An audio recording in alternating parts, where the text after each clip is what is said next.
symbol of excellence in sports entertainment. Turn it on and rip the knob off.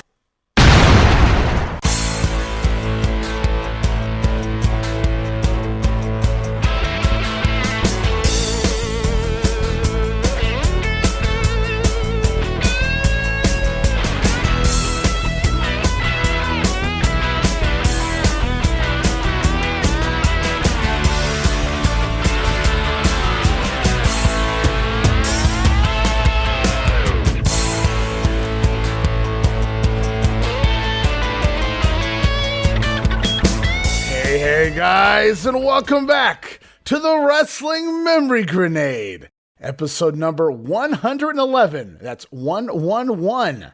We won't be able to do that for a very long time again, so cool milestone as we continue on with January 1988 in the WWF by looking at a couple more weeks of that World Wrestling Federation TV goodness, and I am your host, Ray Russell, welcoming you guys along for the ride. And this week, oh boy guys, we got quite a show in store for you, but I'm afraid I've got some bad news. Or maybe it's good news, depending on how you want to look at that, because we will see the TV debut, at least in promo form, of one Bad News Brown. Also, the Matilda saga continues on. Where, oh where has Matilda gone? Maybe we'll find out here this week on The Grenade. And the Piece de Resistance this week. Here on The Grenade, guys, major angle alert upcoming involving the $1 Million Man Ted DiBiase and one Andre the Giant, so stay tuned for that. But first, just a friendly reminder that you guys can listen to the Wrestling Memory Grenade and our sister shows, like the Regional Wrestling Podcast, where we talk the territories, guaranteed 100% territory talk each and every time out on the show. Right now, 3 projects going on Regional Wrestling, including 1981 in Georgia Championship Wrestling with Jamie Ward, 1986 in Bill Watts' UWF with guest co-host Roman Gomez, and now it's Memphis, 1985, recent co-host for that show, Steve Crawford, and Gene Jackson, also going to be joining us for that show. And let us not forget the Wrestling Stoop podcast with the legend himself, Bob Roop, as Bob goes back in time and recounts his memories and various stories from all around the globe, from his time both in the ring as well as working behind the scenes. You can also listen to Luke Jennings and his Memphis Continental Wrestling Cast. Luke professes it to be the UK's #1 and only Memphis wrestling-related podcast. And you guys can check all of those shows out and more, all part of the WrestleCopia Podcast Network located over at WrestleCopia.com. That's WrestleCopia.com, and anywhere your podcast streaming needs are met, from Apple to Spotify, Google, and beyond. And hey guys, don't forget you can follow me on social media for all the latest goings on here at the WrestleCopia Podcast Network. And I'm also constantly adding old school video clips and pictures from throughout wrestling history. And you can follow me. You can do so by first following me on X, the former Twitter. You can follow me there at Wrestling Grenade. That's at RASSLIN Grenade. Also, follow and like me, Facebook.com/Wrestling Grenade. Over 7,000 followers over on Facebook and counting. And hey, while you guys are at it, why not subscribe to my YouTube channel, guys? YouTube.com/Wrestling Grenade. More than 500 videos now up over there at YouTube from various eras and various wrestling promotions. And last, but certainly not least, guys, talking about that $5 all-access tier over at Patreon.com/WrestleCopia. That address again, Patreon.com/WrestleCopia. Yes, indeed. For $5, going to get you all sorts of gifts, and it's all to support the WrestleCopia Podcast Network. Yes, indeed. $5 going to get you things like all of my insanely detailed book-like show notes. I'm talking pages and pages of show notes for every episode of this show, The Grenade, as well as Regional Wrestling and the Monday Warfare Podcast. You'll also get early access to many of the podcasts here on WrestleCopia. You can listen days and sometimes as much as a week earlier than the rest of the listeners. Then from there, it's remastered versions of the earliest episodes of The Grenade Show, covering the 1989 NWA project. Includes enhanced sound quality, plus new content and conversation never heard before. But that's still not all. You also get digital downloads for your viewing and reading pleasure. Just dropped somewhere between 10 and 12 new digital downloads recently, and another dozen or so coming headed into the holidays. So now is a perfect time to jump on board for those digital downloads. But that's still not it, guys. You also get the Patreon-exclusive watch-along series covering many past WWF and WCW events. And you get all of that for the low, low price of just $5. No subscription, cancel anytime. Give it a try for a month. Please, if you can, show your support, because every penny of your patron money goes right back here into paying the bills to keep the WrestleCopia Podcast Network up and running for the months and the years to come. And all right, now that we got that all out of the way, it's time to jump back into the 1988 in the WWF project. And this week, it all starts off with the January 9th edition of the Superstars of Wrestling.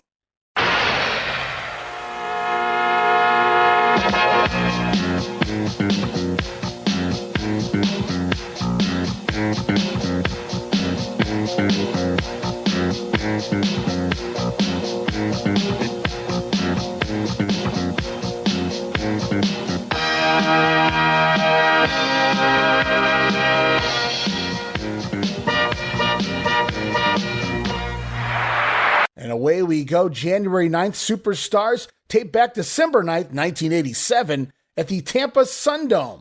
And it is Vince McMahon, Jesse Ventura, Bruno Sammartino here on commentary for this one, as we're straight off to the ring to see the Islanders, Bobby Heenan in their corner, taking on Leaping Lanny Poffo. And hey, is that Golden Boy Jerry Gray?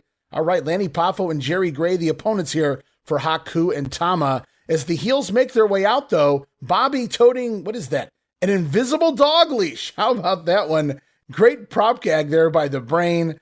For those who have never seen one, the leash gives off an illusion that there's actually an invisible dog attached, as it sticks out stiff-like rather than just hanging down by your side. So there's the illusion that you're actually walking a dog that would be attached to that collar. So great prop gag. Always wanted one of those as a kid. And talk about heat. For an angle that probably really shouldn't get any, Bobby Heenan working his butt off. And pre-match, even Heenan and his Islanders taking turns, quote-unquote, petting the dog. As I said, classic heel shit here from the Brain. And on commentary, though, Vince McMahon does not like it. He doesn't find it funny at all. In fact, Bruno, he finds it disgusting. Meanwhile, Jesse Ventura just cackling at the dastardly joke, as Lanny Poffo has a poem for Bobby Heenan and his crew, ending with him calling the Brain a parasitic leech. Well, you may have to pay for those words, Lanny. But as we get things going here, though, we get an insert promo from the British Bulldogs, who are saddened by the missing mascot. They demand to know where Matilda is, who is taking care of her. The Bulldogs ask Bobby Heenan to stop making jokes about the situation and simply return Matilda. Also referencing President Jack Tunney getting involved here, hoping he can help save their dog. Woof, that was rough. Now, I can understand it could be hard to get into this storyline as a wrestler and sell this properly when you're cutting a promo, especially from the Bulldogs end, because the Islanders are doing a great job, especially Tama. But the acting here in this promo from Davey Boy and Dynamite was probably the worst I've seen yet in this entire storyline. But at least they're trying, I guess.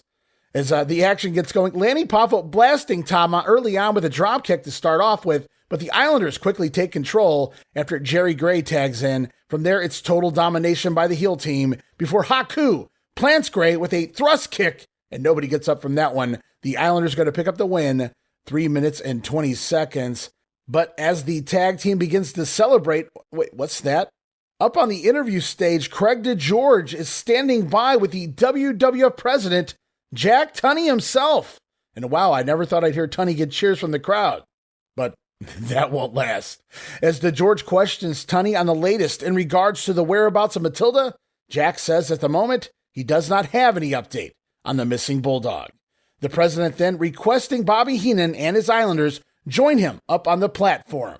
As the heels join up with the president of the WWF, everybody's standing on the stage now, the Islanders kneeling down, continuing to laugh while they pet that invisible dog. Tama even going so far as to backhand, smack, and kick around this invisible dog. I wrote, geez, Tama. Anywho, Tunney not amused by the entire situation as he has come to a decision. The president then states that until Matilda's whereabouts are known, the Islanders are suspended indefinitely from the World Wrestling Federation. So President Tunney taking dog napping very seriously here, as Bobby Heenan and his tag team flip out, Heenan threatening lawyers to get involved here. Tunney still not amused, keeping the suspension in place.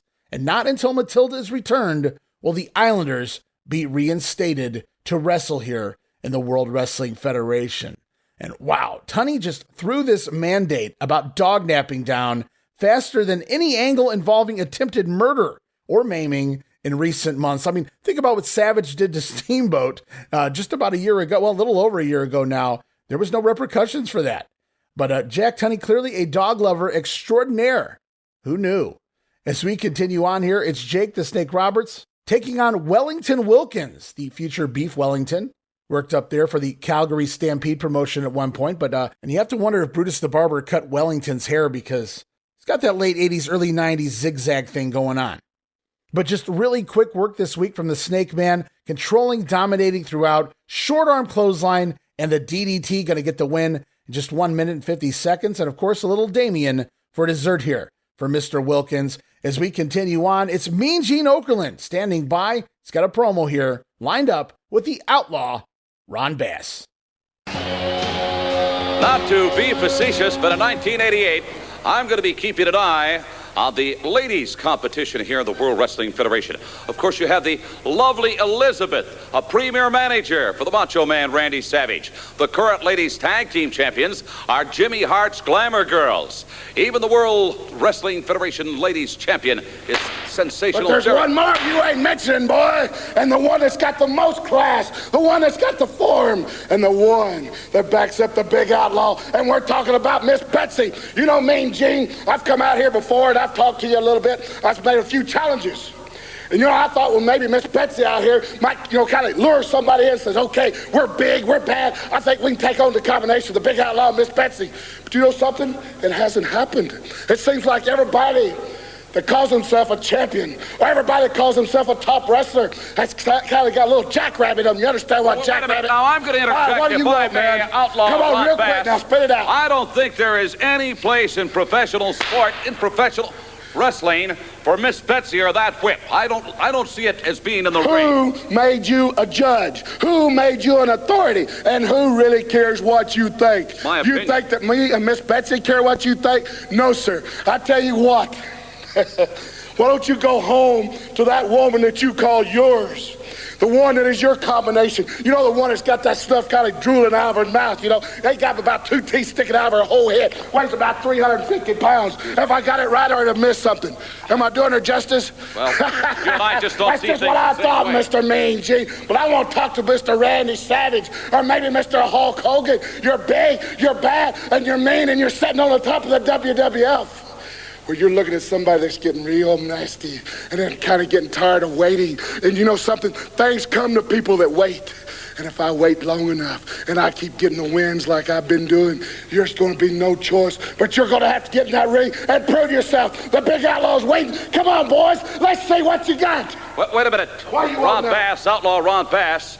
Do you feel any remorse in what you've just said? Do you feel you owe me and my family an apology? Oh, yeah. I done her justice. Give me a break. Big, outspoken outlaw Ron Bass from the great state of Texas. He's something else. So Mean Gene just happens to bring up the women's division when up shows the Outlaw, who wants to talk about a lady of his own, Miss Betsy there. So yes, there's the lovely Elizabeth. Can't forget the sensational Sherry, but Miss Betsy gonna get the job done each and every time as we head back to the ring for the Canadian strongman Dino Bravo with new manager Frenchie Martin taking on Cowboy Scott Casey. And we get some mic work here before the matchup from Frenchie, but of course, a lot of it in French. No idea what he's saying. And Bruno even actually getting on commentary here and putting over Dino's strength and his ability on that bench press as we set up that Royal Rumble segment. We get an insert promo here during the matchup from Frenchie Martin once again. A little more Frenchie, goody. But I loved his look, monocle and all. As we head to the ring for action, Dino gonna dominate here as Casey tries to reverse an Irish whip, but he gets caught by a Bravo clothesline, and even Jesse Ventura pointing out how good of a worker Scott Casey is for Scotty to have such little offense in this matchup, but that just puts Bravo over even more as he lands his patented side suplex before then finishing it up with a back suplex, and Dino going to score the win here, 2 minutes and 20 seconds.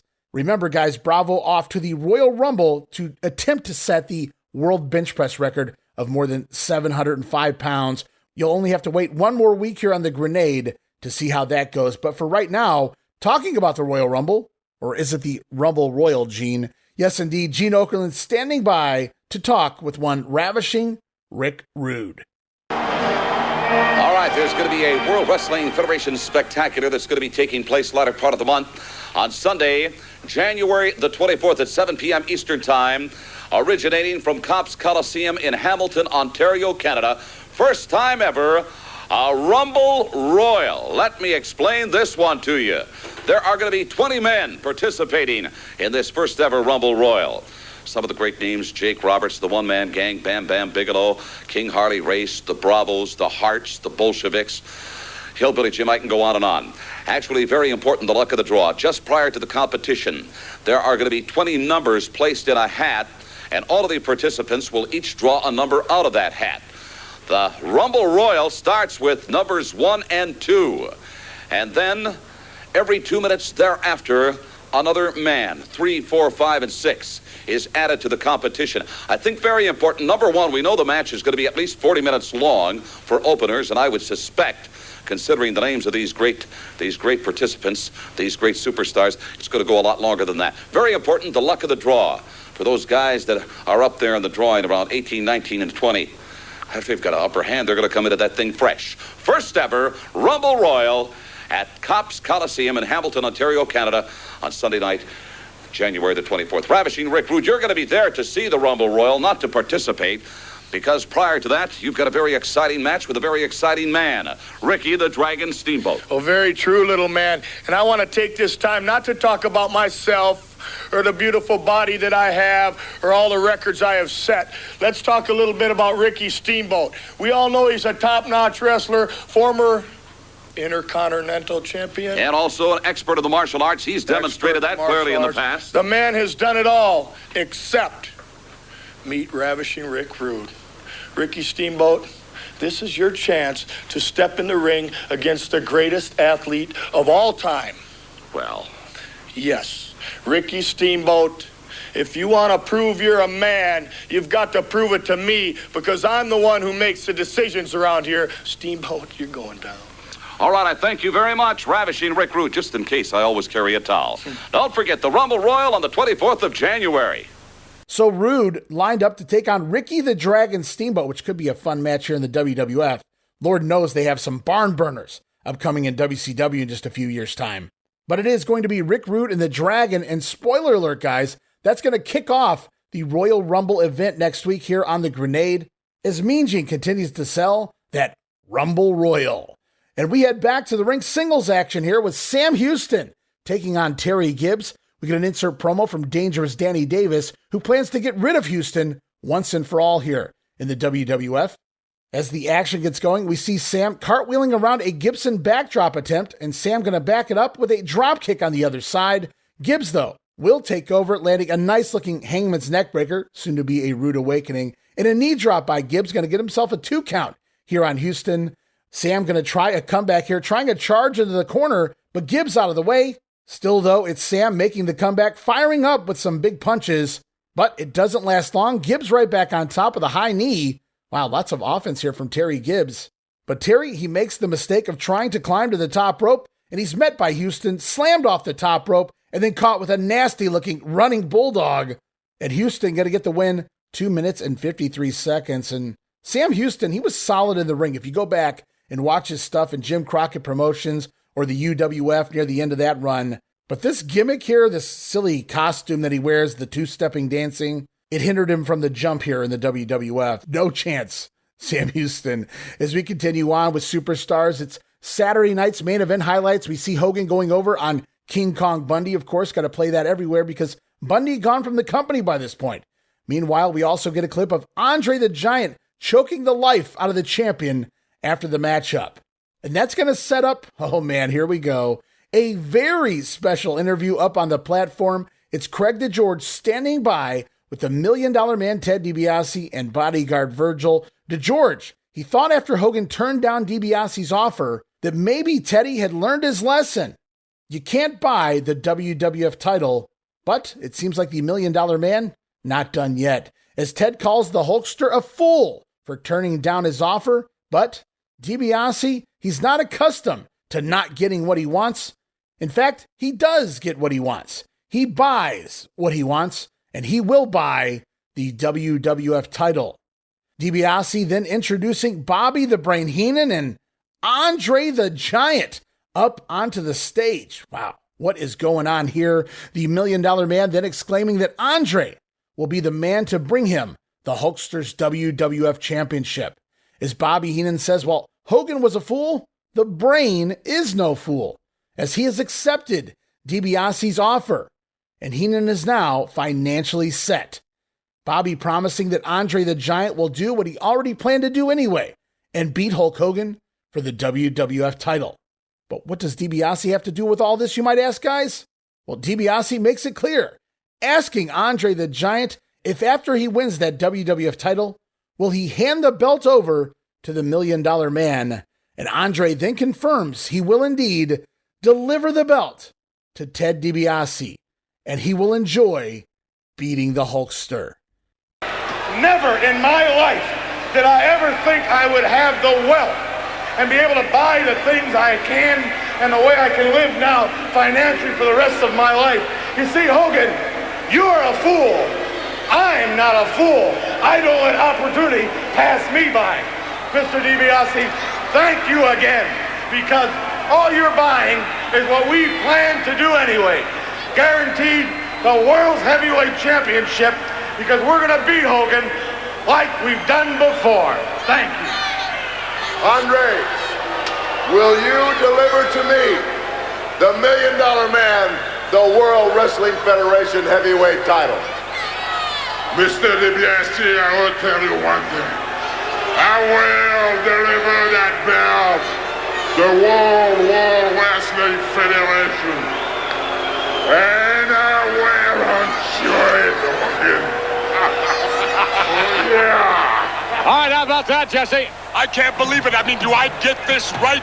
Heenan has sold the Giant to the $1 Million Man? That's the way I look at it. Wow, can you imagine the money that must have taken? Incredible. We'll be right back. And as we begin to close this segment, Vince McMahon, Jesse Ventura reaffirmed the story here. Ted DiBiase has apparently purchased Andre the Giant from Bobby the Brain Heenan as the body ponders the money that must have taken. Well, you don't see a storyline like that every day here on TV. Nope, just doesn't happen all the time, but the storyline continues here. Check and mate, Hulkster.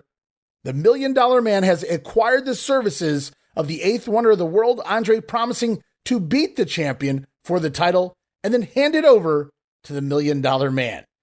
Boy, if that all goes off as planned, I guess you can buy anything. As we continue on here in the ring, it's the natural Butch Reed, slick in his corner, taking on CV Afi. As we get a brief mention here on commentary of the Reed and Muraco feud that's currently in the new WWF magazine, by the way, before the announcers turn their attention to what else but the $1 Million Man purchasing Andre the Giant's contract. That's the talk of the town for the duration of this show, as the natural going to control most of the way here on Afi. Now, CV does come battling back with a series of chops, but Reed going to catch a crossbody and turn it into a press slam. Very impressive strength here by the natural. And then it's the top rope clothesline. Reed going to finish Afi off there, 2 minutes and 23 seconds. And the action going to roll on here. Up next, it's Axe and Smash Demolition with Mr. Fuji in their corner, taking on the team of Jim Evans and Mike Richards. And I wrote, wow, you can't even hide that pop the demos are getting here. You got to go listen to this one specifically. I'm sure it's out there on YouTube, or if you have this in your video library, go check it out. The December 9th Superstars, and Demolition's pop is just huge here. Probably the loudest of the entire episode. And that's for a heel team, mind you guys. And as you might suspect by now, it is immediately demolish and destroy. And the crowd cheers while Axe just pummels away on poor Mike Richards. And then it's Smash's turn as the demos continue their dominance. Evans finally tagging into the ring, but to no avail, as it is the Demolition Decapitation, finishing Jim Evans off 3 minutes and 9 seconds. Badass Demolition. As the show continues on, up next, Mean Gene Okerlund standing by with the Macho Man Randy Savage, and it appears he has a special guest. You know, there are so many things happening here at the World Wrestling Federation as we enter a new year, 1988. One of the classic conflicts that currently exists, and it may exist for a long, long time in the World Wrestling Federation, involves the Macho Man, Randy Savage from Sarasota, Florida. Come on in, Macho Man. It involves you and your longtime nemesis, the Honky Tonk Man, who just happens to be the reigning Intercontinental Champion. He says the greatest Intercontinental Champion of all time. Well, he's been busy ducking the Macho Man Randy Savage, but I've been busy too, Mean Gene Okerlund. I've been busy making it up for Elizabeth, yeah. Tell me. What happened in Saturday night's main event when she got pushed down real hard by you, Honky Tonk Man. Just got back from dinner, yeah, where I had the wine and everything all set up real nice, Macho Madness style, a candle or two, yeah, a candle or two. Candlelit dinner? Up to 200 candles on one table, yeah. But I started listening, because Elizabeth was looking around and she was kind of ducking type of a thing. She was hearing? People were talking. They were saying what the Macho Man, what he's going to do about what happened. It would have taken them less time if somebody would have messed with their woman. Yeah, they would have got the Honky Tonk Man by now. And I started thinking, yeah, and Elizabeth looking around the room at dinner, I took that table and I fired it, yeah, across the restaurant, right through a picture window type of a situation. Candles and everything all over the place. But I shut up the people in the restaurant. Yeah, didn't I, Elizabeth? Didn't I do that? Yeah. Ask her right now, Mean Gene Okerlund. All right. What a dinner that was, yeah. Elizabeth, couldn't have been the most pleasant dinner. He's probably going to have to pick up the tab for some damages in the restaurant. I don't know. Well, that's true, but I support the Macho Man. Whatever he decides to do, I believe in him, and I'm behind That's the kind of manager I'd like to have. Believes in the Macho Man, Randy Savage, and I respect that belief right there, yeah. But a nightmare for Elizabeth and one for the Macho Man also, yeah. Can I ask you a question collectively? These whispers you hear going through airports, at dinner, in convention centers, they must sound like loud yelling. Yeah, sounds of silence they're not, but I'm gonna get you, Honky Tonk, yeah. Thank you. So there it is, the Macho Man still coming after the Intercontinental Champion Honky Tonk Man, when out of nowhere, after nearly a year here, Miss Elizabeth returns to the localized promo area. It was somewhere around WrestleMania 3, shortly before WrestleMania 3, Liz was pulled from doing these promos, and it spent Gene about a year asking the Macho Man, hey, where did Elizabeth go, pal? Well, don't worry, you old perv. Miss Elizabeth back in the forefront here, and for very good reason. She's going to become a more pivotal part of the future of the Macho Man. And so this week, guys, Superstars concludes. We further the Bulldogs Islanders storyline with the heels now being suspended until Matilda is returned. But the big story here, or rather the giant story here, Ted Dibiase purchasing the contract of Andre from Bobby Heenan. And Andre not only promising to win the WWF title the next time he gets the opportunity, but then to hand it over to the $1 Million Man. As we continue on here on the Grenade, up next, it's the January 10th edition of WWF Wrestling Challenge.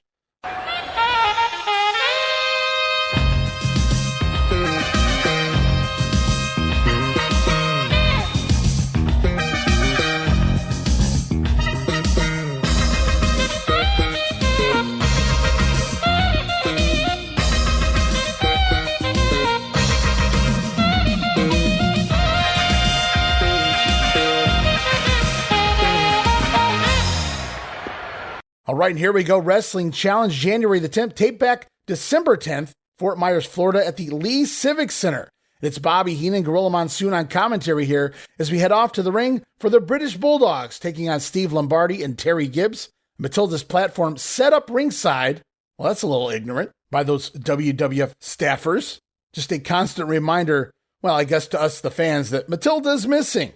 And at this point, there's still no news on the whereabouts of the mascot of the British Bulldogs, as we get an insert promo here from the Islanders, who are playing with the invisible dog leash. Bobby Heenan having a major laugh on commentary at the Bulldogs' expense. Once again, the Islanders, specifically Tama, smacking around the poor invisible dog, as Gorilla calls Bobby Heenan you're a sick person, Brain.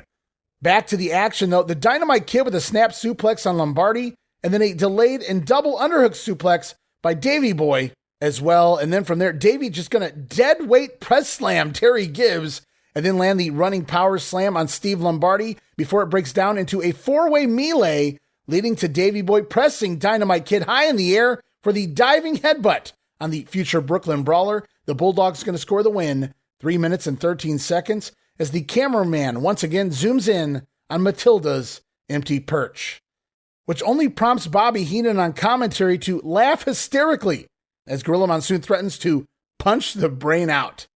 And then up next here on Wrestling Challenge, we'd already talked about it on Superstars, but here's a different angle of the situation. Craig DeGeorge standing by. It's another update on the situation with Matilda, and we're going to hear from the president, Jack Tunney. The chuckles may at last be over for Bobby Heenan and his Islanders. Major news on the way. Hello, everyone. For 14 days now, we have been speculating, wondering, and praying for a cuddly little animal affectionately known as Matilda here in the World Wrestling Federation. She was taken from the ring by the Brains Islanders, and we haven't seen her since. The search for Matilda is still on, but thus far, no luck. This disgusting episode called for some attention, obviously, from the World Wrestling Federation President Jack Tunney. Mr. Tunney's office conducted a thorough investigation, and his findings will not make this new year a happy one for the Brain and his duo. Do we know the whereabouts of Matilda at this point? No, we do not. Therefore, we can assume after our conversation last week when you told us you would make some action here that you have some decision forthcoming. I promised last week that if Matilda's whereabouts were not known at this time this week, I would take some drastic steps. Certainly, Mr. Tunney, some decision had to be made. I know your office feels like that. I feel the Islanders are responsible for Matilda's disappearance, so I'm going to do what I hate to do this to a wrestler. However, I'm going to deprive them of making a living. Oh. They are going to be suspended indefinitely. Wow, isn't that a bit harsh, a suspension? It has to be done. All right, now, is there some period where you're going to lift the suspension? When will you make that decision, Jack? As soon as Matilda's whereabouts are known. So we talked about it on Superstars, confirmed here on Wrestling Challenge. Jack Tunney promised last week if Matilda wasn't returned by this week, he would take drastic steps. And since he finds the Islanders are responsible for her being missing, they are suspended indefinitely, pending the return of the Bulldog Matilda. And that'll take us into a commercial break, and then back from break, Bobby Heenan pitching a fit. He's not laughing anymore at the Islanders' suspension as we head back to the ring for the Outlaw Ron Bass with Miss Betsy in his corner, taking on Omar Atlas. And before people start scratching their heads, wait a minute, I don't remember the Outlaw having a valet. No, Miss Betsy is his bullwhip, guys. You always got to name your bullwhip. That's a rule. For Outlaws, anyway. Go find one. You can ask them. And as the match gets going here, we get an insert promo from Ron Bass threatening everybody with Miss Betsy, as the Outlaw then going to show off his strength early on, tossing Omar Atlas around the ring. Atlas does make a comeback with a pair of drop kicks, but it ends there. And it's the very basics from Ron Bass, though nothing insulting, as he lands his pedigree-type finisher here, going to give the Outlaw the win. I've seen it referred to as the Texas Gourd Buster. Never actually heard it called that on commentary, but for those who haven't seen the Outlaw, it's essentially a pedigree without the double underhook on the arms. You just drop them straight down on your knees. And it took an entire year, but it does appear at this point, it's safe to say that Ron Bass finally starting to be used on the syndicated program, which means he actually exists in WWF land now. And then post-match, Ron Bass going to wrap Miss Betsy around the throat of Omar, dragging him around the ring, making good use of that bullwhip there as we head off now to Mean Gene Okerlund standing by with Dino Bravo and manager Frenchie Martin.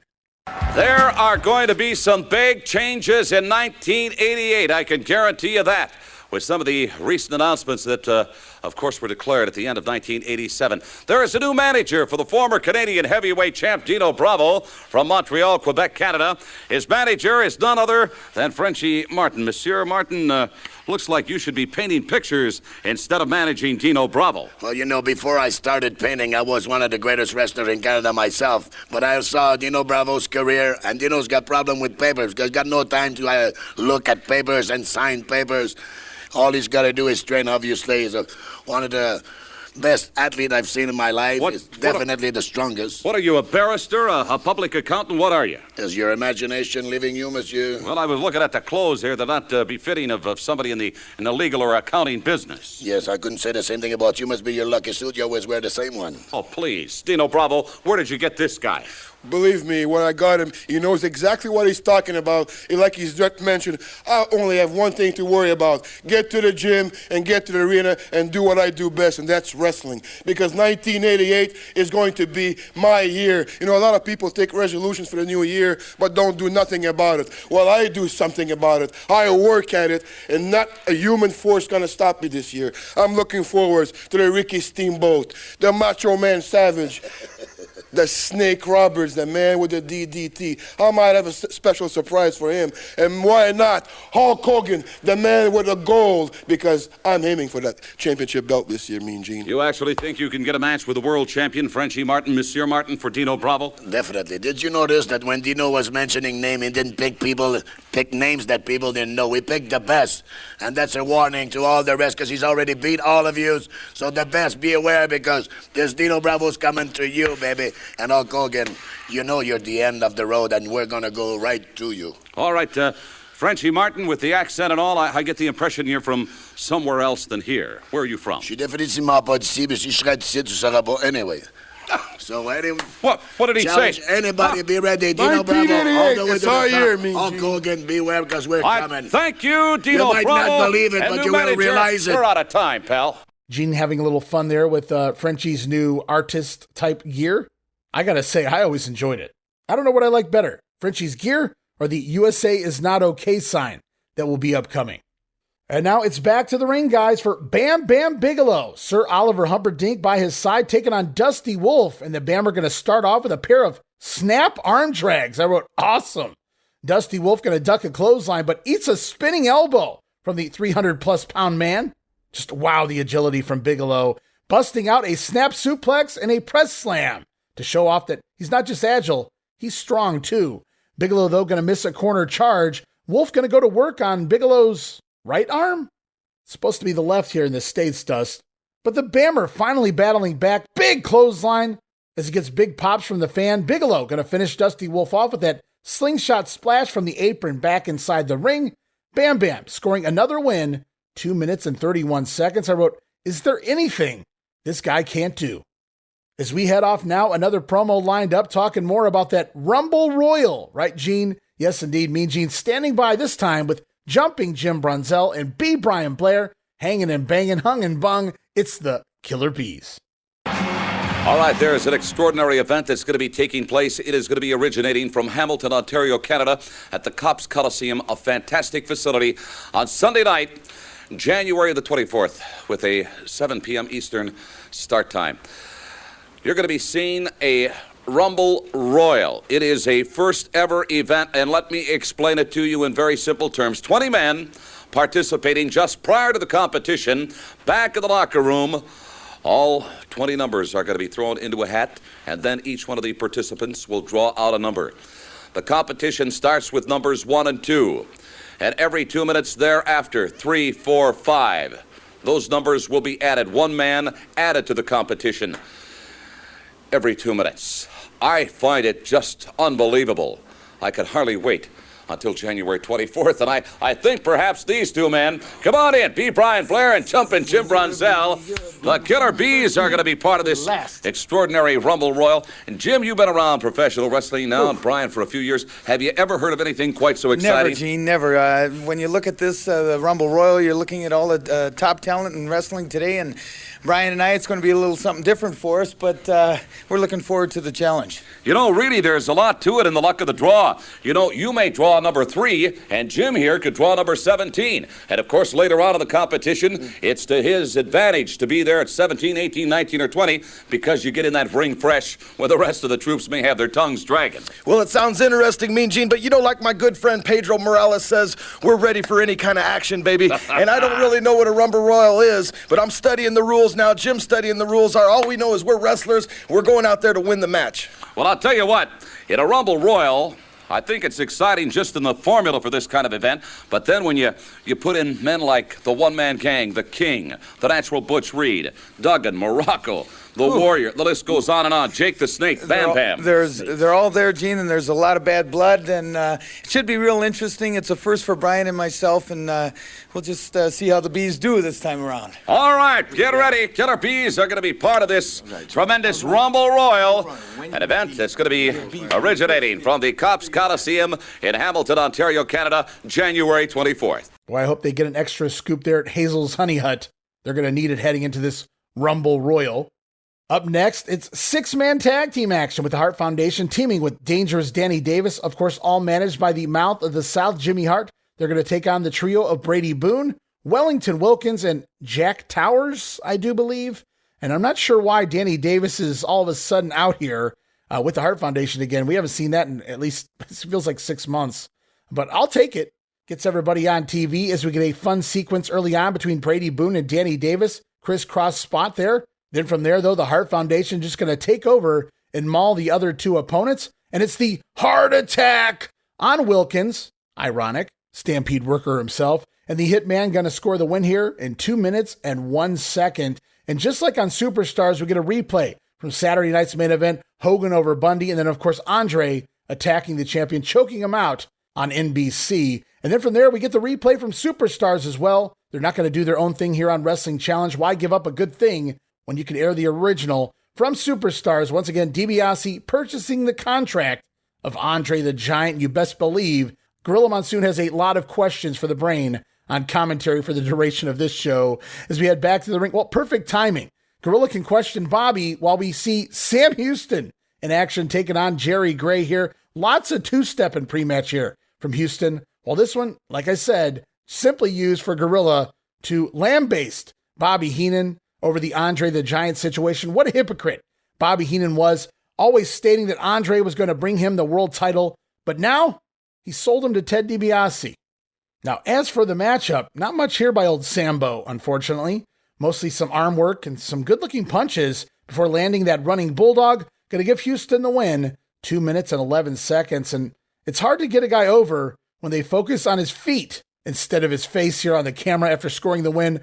Worried about Sam Houston's two-stepping than the man himself.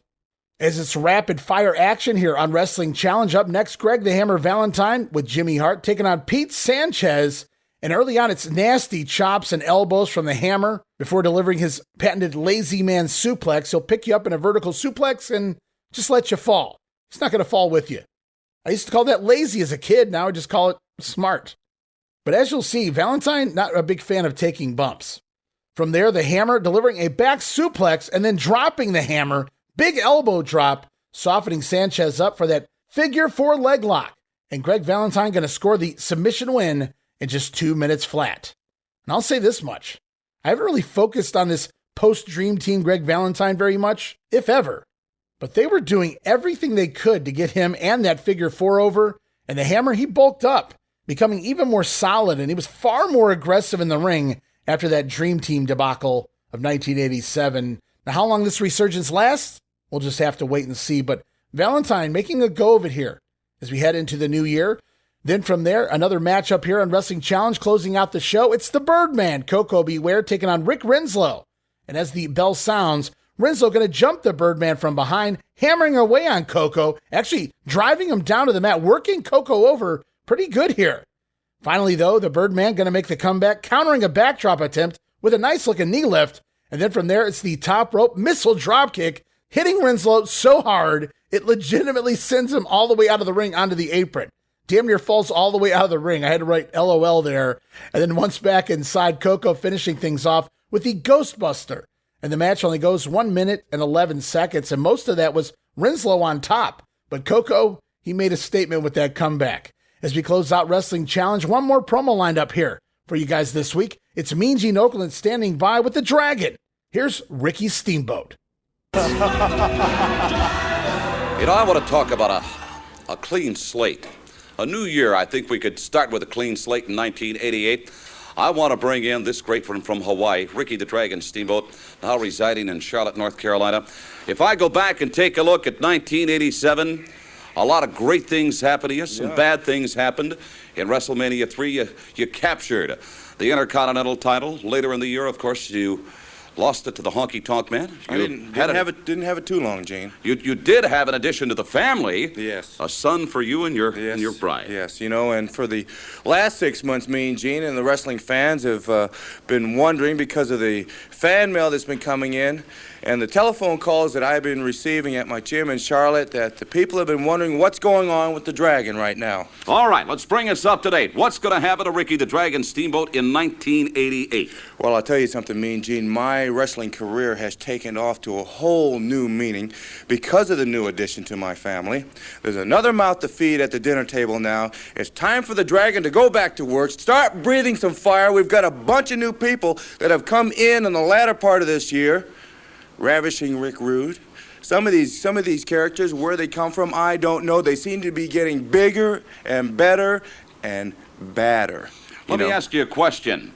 What about that title that you held in 1987, the Intercontinental Championship? Yeah. I'm certain you'd just love to get that back, and I'm sure you'd like to get your hands, especially on the Honky Tonk Man. Yeah, that's very, very true, Mean Gene. I'm not going to cry over spilt milk. I'm going to admit to all the fans that my mind was in a different area, having my first one come into my life, a lot of distractions.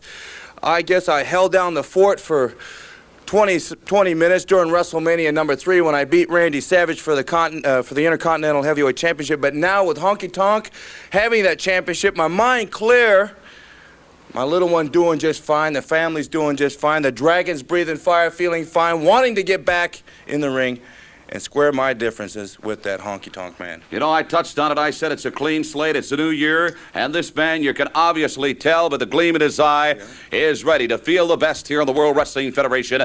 He is Ricky the Dragon Steamboat. We're right back. Now, you don't hear that often from a baby face, but Steamer making a few excuses there. He lost his focus last year. It was on his family. But now he's ready for a fiery return in 1988. If only, Ricky. If only.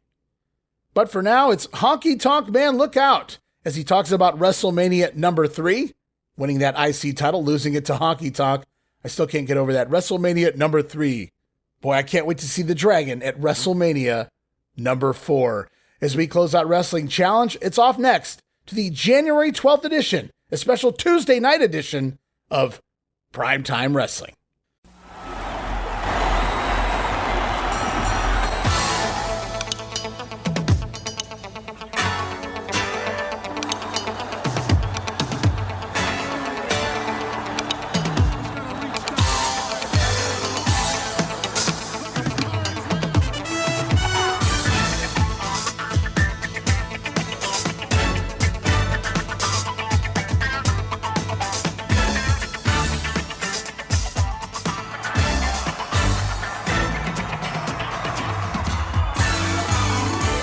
Here we go, January 12th, Primetime Wrestling special Tuesday night episode, hosted as always by Gorilla Monsoon and Bobby the Brain Heenan. And right now we head off to the intro of that show.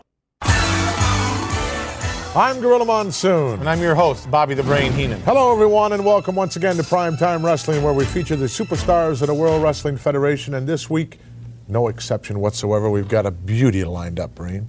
Ultimate Warrior. He's like 3 Rick Rudes put together. Oh. Wouldn't you say that? He's a big guy, and he's powerful. Very thick. He's impressive to the Ravishing humanoids. is very thin. Well, racehorses aren't that big, Why don't you enter him at Belmont, then? Because he's not a Keep him nag. out of the ring. Also going to be taking a look at the Hitman, Bret Hart. Probably the most accomplished wrestler of 1980. That's correct. Former heavyweight champion of the world, tag team. Former tag team. I was getting to that. You almost said. You're interrupting me, and that goof's pointing. Go ahead. Tell us who else we're going to see. Who else we're going to see? We're going to have a lot of information on the Royal Rumble. Yes, we are. We're going to go back to Paris, France, and take a look at the midgets. Fifi, I'm coming home. Lord Littlebrook. Is that any relation to Lord Alfred? No, this one's a lot faster. Who's faster? Littlebrook. Oh, please. Anyone's faster. Coco Beware will be joining us as well as our feature this week here on Primetime Wrestling. Mr. Fuji's Demolition taking on Brady Boone and Billy Jack Haynes. Blood a lot thicker than water. They're cousins. Isn't that sweet? They're cousins. They're pals. They grew up together. And Demolition kicked their tails once, and they're going to do it again. You never had any fun when you were a kid, did you, Brain? Sure I did. Yeah, you never had any family fun, any friends, any close relatives? I remember an incident once where we No, I can't talk about I didn't think we could talk about that. So Bobby Heenan right out of the gate having fun at the expense of Lord Alfred Hayes, Billy Jack Haynes, Brady Boone, and so much more. They continue to push the potential Rude Warrior feud it'll have to wait another year, guys. And I should note, hey, Bobby Heenan, no more neck brace. The neck brace gone again. I believe that's the last time we see it here on the brain as we continue on with Primetime Wrestling. Coming out of an Ultimate Warrior squash over Steve Lombardi, we get some, more than interesting comments. Very impressive individual, Ultimate. You know, if he did that to Ravishing Rick Rude, he'd be sticking right in the mat cover like a javelin.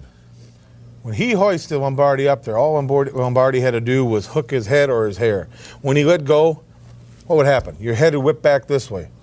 He'd take him off his feet. But Lombardi's not that smart. Of course, Lombardi was placed in a very compromising position before he went up there. Lombardi's been placed in a lot of compromising positions. Yes, he has positions. been in quite a few compromising positions since entering the World Wrestling Federation, but still, you got to give credit where credit is due. He's trying. He beat a guy on the scale of 1 to 10. He beat a 2. So much for the Terry Garvin School of Self-Defense. And We've golf. got plenty more exciting action coming up right here this week. And the duo going to have a little fun here at Lombardi's expense, talking about him being in a lot of compromising positions since entering the WWF. I think we all know what that means. As the Gorilla quips, so much for the Terry Garvin School of Self-Defense. I wrote, wow. How that guy did not get into trouble, I have no idea. All an attorney had to do was reference all of these episodes of Primetime Wrestling over the years. But Primetime going to roll on here as Gorilla Monsoon has some choice words once again for Bobby Heenan selling out. Yes, indeed, selling the contract of Andre the Giant to the $1 Million Man. Completely disgusting. You sold yourself down the river once again, Brain. No, I didn't. I made a wise investment. For a few lousy dollars. Few lousy dollars? Are you kidding? You have no idea the wealth I've accumulated now with Mr. Dibiase. Do you know what you've thrown away? Yes, I know exactly what I've thrown away. The opportunity what you've worked for your entire life. To manage the heavyweight champion of the world. I realize that. But the only reason I've worked for that my entire life was so I could make enough money so I wouldn't have to go down this miserable road, go to airports, hotels, travel over, and do all this junk so I can get the championship. Now I've got enough money, I can sit back and take it easy. As long as Hogan's beat, that's great for me. As long as I get my money. Why are you even here then? Why am I here? Because I want to rub salt into the wounds of Hulk Hogan. Please. Don't please me. You're a hypocrite. All you've said for the past 2 years right here on Primetime Wrestling is that one day I will be the manager of the World's Heavyweight Championship. Now you intend to get the title and hand it over to the $1 Million Man. That doesn't make any sense to me, Brain. Well, maybe in the words of that good TV show on The Price Was Right. We'll be back with the Birdman. Gorilla says completely disgusting. Bobby sold himself down the river. Meanwhile, the Brain referring to it as a wise investment. Bobby, he only wanted to manage the WWF champion to make the money. Well, duh. But now he has the money. He doesn't need the title. So as long as Hulk Hogan loses the belt, Bobby will be happy. I guess you could retire right now, Brain. As Primetime goes on, we've got even more news involving that spectacle upcoming in less than 2 weeks' time. You guys know I'm talking about it. The Royal Rumble. The words that are on the lips of everyone here in the World Wrestling Federation and fans all over the world is Royal Rumble. It's about to happen January 24th, a Sunday night, 7 p.m. Eastern Standard Time out of Copps Coliseum in Hamilton, Ontario. One of the biggest events of all time, Brain. It'll be live.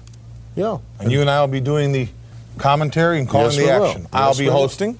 As usual. And I just talked to Miss Betty. She's having an extra special check made out for the Islanders to cover whatever has to be covered.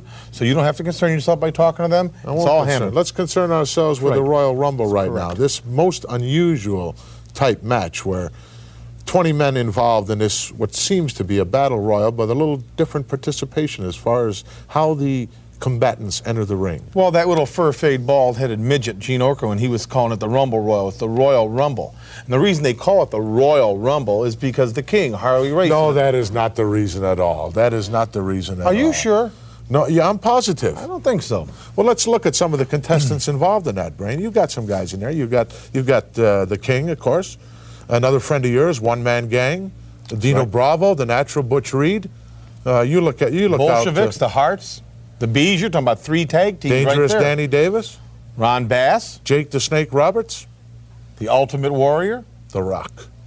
The magnificent one. JYD, the Dumb Yard Dog. Let's not forget the Hillbilly Jim. Bam Bigelow. It's a dangerous type match. It's over the top rope to the floor. Right, but the important thing is that once the first two guys are in there and the match has started, 2 minutes will elapse between the next individual coming in. That's what makes it interesting and exciting. That's right. But it's still elimination in the same manner, over the top rope, out to the arena floor. I'll tell you what I'm looking forward to seeing. I'm looking forward to seeing the former Canadian heavyweight champion, Dino Bravo, try to bench press and break the world's record of 720 pounds. I don't think he can do it. I don't think he can do it either. Maybe with the help of Frenchie he could do it. Frenchie might be spotting him in there. I don't know. But he's been working awful hard. He's a very strong man. Another interesting match as part of that tremendous day on January 24th that you'll all see right here on the USA Network, of course, is the 2 out of 3 fall ladies tag team title matchup.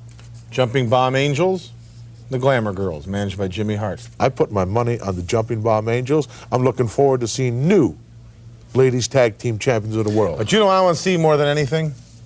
Is the live interview. It'll be interesting. The eighth wonder of the world, Andre the Giant. Face to face. Face to face with Hulk Hogan, the world's Obviously, heavyweight champion. You don't care too much to see ravishing Rick Rude against the Ricky the Dragon Steamboat. Oh, he'll be back home diapering the baby, right, Mr. Mom? Don't get in our face. We'll be back in just a moment. So at least Bobby Heenan, somebody finally acknowledging the fact that Mean Gene has been referring to this show as the Rumble Royal for weeks. I wrote LOL, but we're only 12 days out. Bobby Heenan, at this point, still insisting that he and Gorilla will be doing the announcing for that event. And some of the stars finally named for the big show, the 20-man Royal Rumble matchup, King Harley Race, the One-Man Gang, Dino Bravo, Natural Butch Reed, bunch of tag teams in there. The Bolsheviks, the Killer Bees, the Hart Foundation, Outlaw Ron Bass. We heard Danny Davis, Jake the Snake Roberts, the Ultimate Warrior, Don Muraco, Junkyard Dog, Hillbilly Jim, and Bam Bigelow? Well, we'll look at that more when we get to the Rumble itself, but that was 18 names, only leaving 2 out here, and I know poor Sam Houston was one of those 2 names. No shocker there. As Gorilla Monsoon even jokes that Frenchie Martin going to spot Dino Bravo, maybe actually help him lift the weights at the event. And Gorilla, you're not really all that far off. And at this point, still referencing the Hogan-Andre segment as a special interview on that USA Network special. And right now, we're going to close out Primetime Wrestling. One more soundbite for you guys. Mean Gene Okerlund standing by once more with Ricky, the Dragon Steamboat. All right, I want to remind you good folks that are viewing Primetime Wrestling here on the USA Network on Sunday night, January 24th, live from the Cops Coliseum in Hamilton, Ontario, Canada. It's going to be a free television spectacular. 7 p.m. Eastern Time here on USA. A Rumble Royal. I can't believe this. 20 numbers are going to be thrown in a hat. And just before the competition, all of the participants are going to be drawing numbers out of that hat. The Rumble Royal starts with numbers 1 and 2. And every 2 minutes thereafter, another man will be added to the competition. Numerically, 3, 4, 5, 6, progressively, all the way on up to number 20. And obviously, a little luck of the draw is going to be very advantageous here. A guy that comes in at number 17, 18, 19, or 20 is going to be so much fresher. And by the way, the one thing that a Rumble Royal has in common with a Battle Royal, you see where you get the name, is that the only way a man can be eliminated, up over the top rope, down onto the arena floor. Come on in. Ricky, the Dragon Steamboat. Thank you. Welcome back. Right. We've got a new year. We've got a very exciting event that's going to happen right here on USA Network, and you're going to be part of it. You're not going to be part of the Rumble Royal, but prior to that, going to have my hands full, though. You're going to be facing ravishing Rick Rude. That man is something else. You know something, Mean Gene? I want to start this year, 1988, with a bang. The last 6 months, I was at home, had my feet propped up on the sofa, had my little one in my arms, watching TV, watching what's been going on with the Federation around the world, watching this man, Rick Rude. Now, he does have a great body. His track record does speak for himself. The man's been around the world. He's hurt a few people, and he talks tough. But he's never met the Dragon. And he's never met the Dragon when he wants it more than ever. I want to show everybody here in Hamilton that I've still got the fire, that fire never has gone out. And here on the 24th, they're going to burn some buns, if you know what I mean. Right here on the USA Network. All right, the Dragon back and breathing fire here as we head into the Royal Rumble event, taking on Ravishing Rick Rude. And then from there, he's going to move on to WrestleMania 4. But we'll get to that when we get there. Now, a couple of exclusive matches here this week on Primetime Wrestling, going all the way back to October 23rd in 1987, Paris, France. A midget match. Going to see Cowboy Lang over Lord Littlebrook. Match goes about 12 and a half minutes. The fun part of this one, Lang actually enters the ring to Jimmy Hart's Crank It Up theme for his entrance. Now, also here on this prime time, go check this one out. December 11th of 87, Houston, Texas, the Sam Houston Coliseum. It was Demolition defeating the team of Billy Jack Haynes and cousin Brady Boone. Boone was actually subbing for an injured Ken Patera in that matchup. It's the Demos going over in about 10 and a half minutes. Smash going to pin Boone after a hot shot. Very botched finish there by Boone. I believe he's going up to the top rope. Smash is supposed to catch him and try to turn it into a hot shot from that maneuver, but Boone screws it all up. They actually fall to the mat. Smash tries to play along, turn it into like a crossbody from Boone. Makes sense. It's a very veteran move thing to do from Barry Darsow, but Boone has no idea what's going on, and he simply gets up, and Smash has to give him the hot shot once more, and the Demolition going to go over. Again, 10 minutes and 22 seconds as we're off to our next week of TV Superstars of Wrestling, January the 16th. New set of tapings. Now here in 88, tape back January 5th in Huntsville, Alabama, Bobby Eaton country, at the Von Braun Civic Center, as we hear from Craig Young, the marketing manager of the Von Braun Center, welcoming the WWF to Huntsville. And then it's off to our announced team of Vince McMahon, Jesse the Body Ventura, and the living legend Bruno Sammartino. Vince says there's big news this week. We didn't have big news last week? Well, the Body promises a major announcement here today, so stay tuned, guys, as we head off to the ring for the WWF Tag Team Champions, Strikeforce. Tito Santana and Rick Martel taking on the duo of Dusty Wolf and Iron Mike Sharp. And Martel rocking and rolling early on, controlling Iron Mike, even causing Sharp to accidentally hit his own partner, nailing Wolf and knocking him off the ring apron, as Tito Santana then into the ring, landing a crossbody on Sharp, going to get himself a 2 count, leading to a tag out to Dusty Wolf, as Strikeforce going to dominate both men for the duration of the match until Sharp landing a cheap shot from behind, blasting Tito Santana. But it doesn't take long for Tito to make the big comeback, tagging out to Rick Martel, who is a house of fire on both opponents. And then it's a double backdrop from Strikeforce before Tito tagged back in, locking in that figure 4 leg lock on Iron Mike Sharp. Really, it's Sharp doing the job here. 3 minutes and 30 seconds. And now not only putting over Martel's Boston Crab as a major threat, but also Tito Santana's figure 4. And right now, the announcer's selling the Hart Foundation as the top contenders on the trail of the tag team champions, which makes sense. Not only are they the former champions, but they work Strikeforce basically every night here in January on the house shows. And well, they promised it at the top of the program, and we didn't have to wait long. Away we go. It's time for Jesse's big news. Right now, it's off to Update and Craig DeGeorge. Again, everyone, Jesse Ventura said a moment ago that he was aware of some big news here in the World Wrestling Federation, and the Body was not kidding. This one of earth-shattering quality. For the first time since WrestleMania 3, World Wrestling Federation heavyweight champ Hulk Hogan has agreed to defend his title against the 7'5", 525-pound challenger, the 8th wonder of the world, Andre the Giant. The matchup will be seen live from Indianapolis, Indiana, on nationwide television on Friday night, February 5th, beginning at 8 Eastern. In the Hulkster's last meeting against the Giant, a world indoor record crowd packed the Pontiac Silverdome, over 93,000 strong. And early in the match, controversy struck. Ooh, that was close, Gorilla. The ruling went in the Hulkster's favor, as we know, and the champ later came back to win the match. But speculation has never ceased since, and the Giant is not alone in thinking that there should have been a new heavyweight champ right there and then. Now, most recently, only a few weeks ago, the Giant again crossed paths with the Hulk. The next time these two meet, there will be one heavyweight championship at stake. Hulk Hogan versus Andre the Giant, Friday night, February 5th, live on nationwide television at 8 Eastern. Oh, one other note, by the way, Ted DiBiase, the $1 Million Man, well, he shook the World Wrestling Federation with his announcement last week that he purchased the Giant. Andre, will you deliver to me the $1 Million Man, the World Wrestling Federation heavyweight title? Mr. Dibiase, I will tell you one thing. I will deliver that belt, the World Wrestling Federation, and I will enjoy it, Hogan. Andre the Giant to battle Hulk Hogan, heavyweight title bout February 5th. Much more on the card, the matchup in the remaining weeks. With Update, I'm Craig DeGeorge. And there was no screwing around in that announcement, right to the point.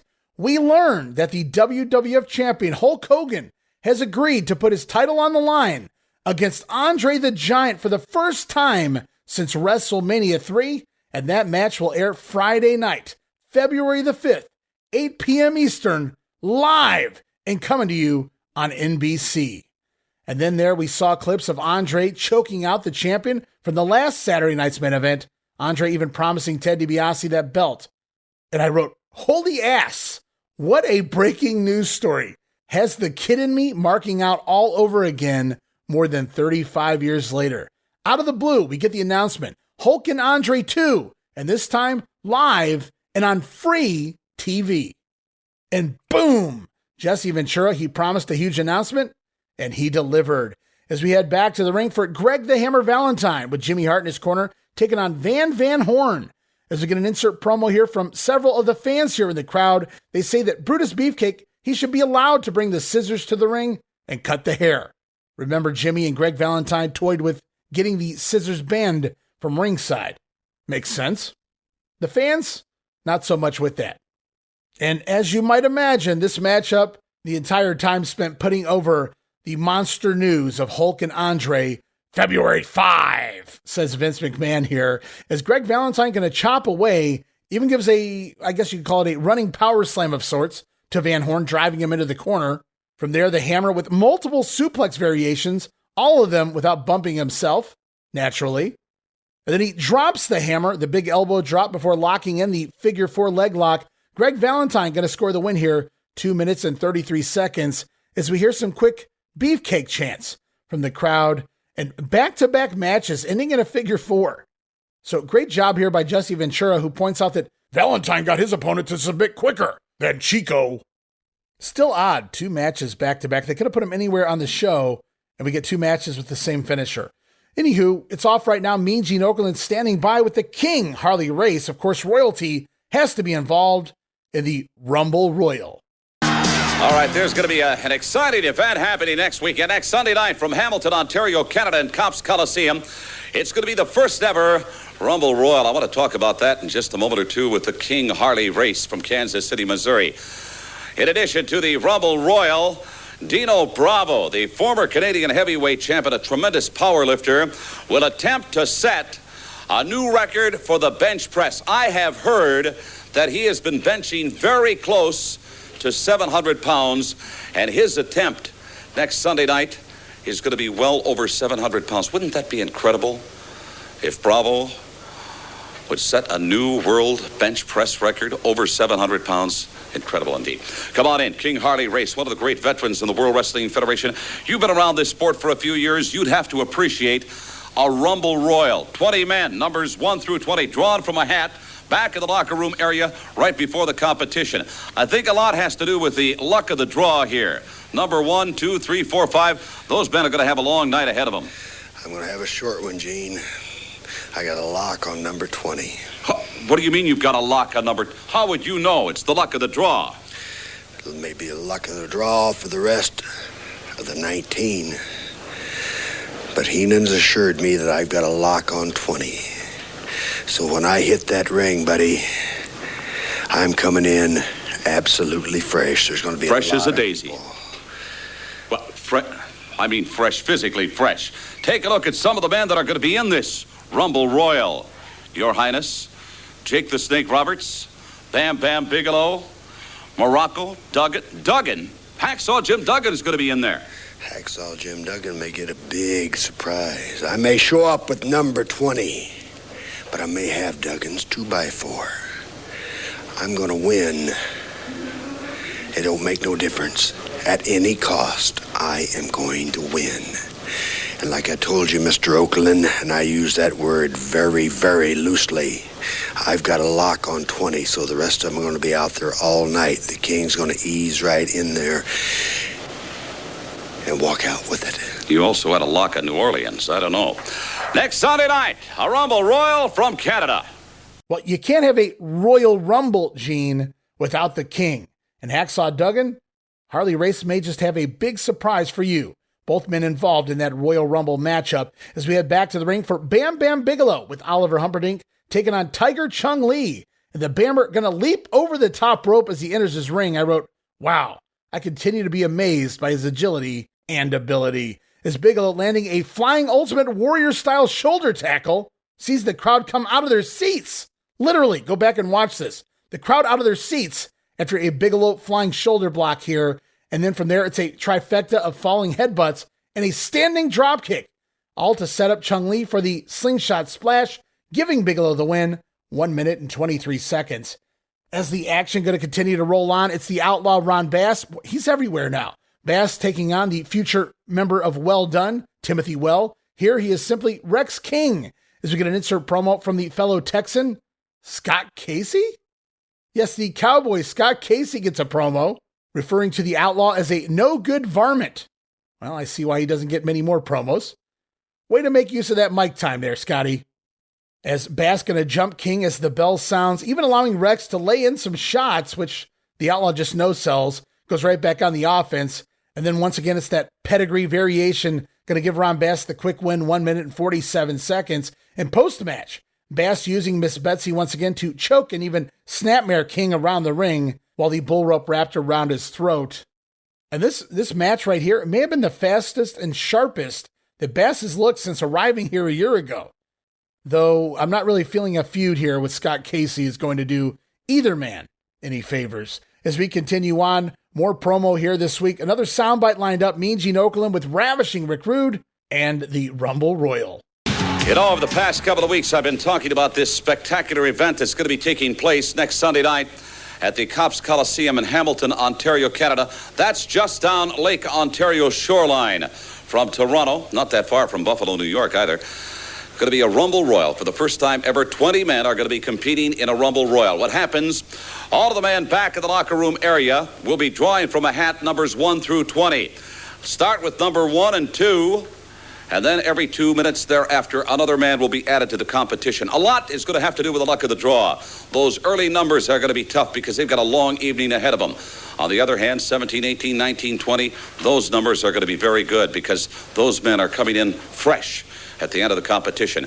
In addition, Dino Bravo, the former Canadian heavyweight champ, will attempt to set a brand new world record in bench press. I understand that he has been benching right around 700 pounds right now. Wouldn't it be incredible if he were to bench over 700 and set a new record?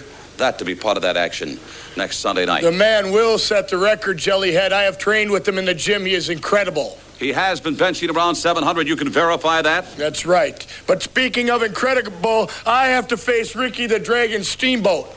Now, we all know the man's reputation. Former Intercontinental Champion, master of the martial arts, super physical specimen, good-looking guy. Am I right? Well, I don't know about looks. I'm not into that. That's not my trip. I know one thing. He is a tremendous competitor. That's right. Certainly no small task. Ricky Steamboat is going to be a giant step for ravishing Rick Rude. But I've lived my life taking giant steps. I've lived my life in leaps and bounds, Jellyhead. Ricky Steamboat, you handled your success very, very gracefully. How are you going to handle defeat? How are you going to handle it, Ricky Steamboat, when you're down on the mat, facing the lights? Jellyhead, I want you to know, and I want all the Hulkamaniacs out in TV land to know, that beneath this robe lies the destiny of the WWF. You know, if you want to get my comments on looks, let me tell you about the Glamour Girls, huh? Please. That's what I was going to say. Please. Stay tuned. We're going to be right back. Please. We'll have to wait and see if Gene ever gets the name right there, the Rumble Royal. No, Gene, it's the Royal Rumble. as they talk about Rude's upcoming matchup at the big event against Ricky Steamboat, former Intercontinental Champion, putting him over as a giant step for the Ravishing One. If he can put away Ricky Steamboat, the sky's the limit for Rick Rude. Is up next, we get a replay here of the Islanders dog-napping Matilda, and then it's off to the ring for tag team action involving the British Bulldogs taking on Gino Carabello and Brian Costello. And the Bulldogs make their way out to the ring, no shame, wearing Matilda t-shirts. So Vince McMahon clearly taking advantage of the current storyline with the new dog-related merchandise. And pretty cheap looking, I may add. Looks like iron-on, maybe here. Maybe they didn't have the real ones made in time. But yes, indeed, the Bulldogs rocking a Matilda t-shirt as they head to the ring here. Vince McMahon says the Bulldogs are great, but they haven't been the same without Matilda, which is just absolutely ridiculous. Even Jesse Ventura calling Vince out there, calling bullshit on McMahon and that statement. Thank you, Jesse. You truly do tell it like it is. As Jesse implies that the Bulldogs, he thinks they're even more vicious, more aggressive with Matilda missing, which is actually the story being told in this matchup, if you were paying attention, Vince. Yes, Jesse says the Bulldogs looking vicious here, and he ain't wrong. They could have made great heels later in 88. Is Davey Boy going to land the running power slam on Costello? Davey then with the delayed suplex before tagging in Dynamite Kid, who delivers another delayed suplex. I was expecting a snap there, but we get another delayed suplex there from the Dynamite Kid. Poor Carabello down and out.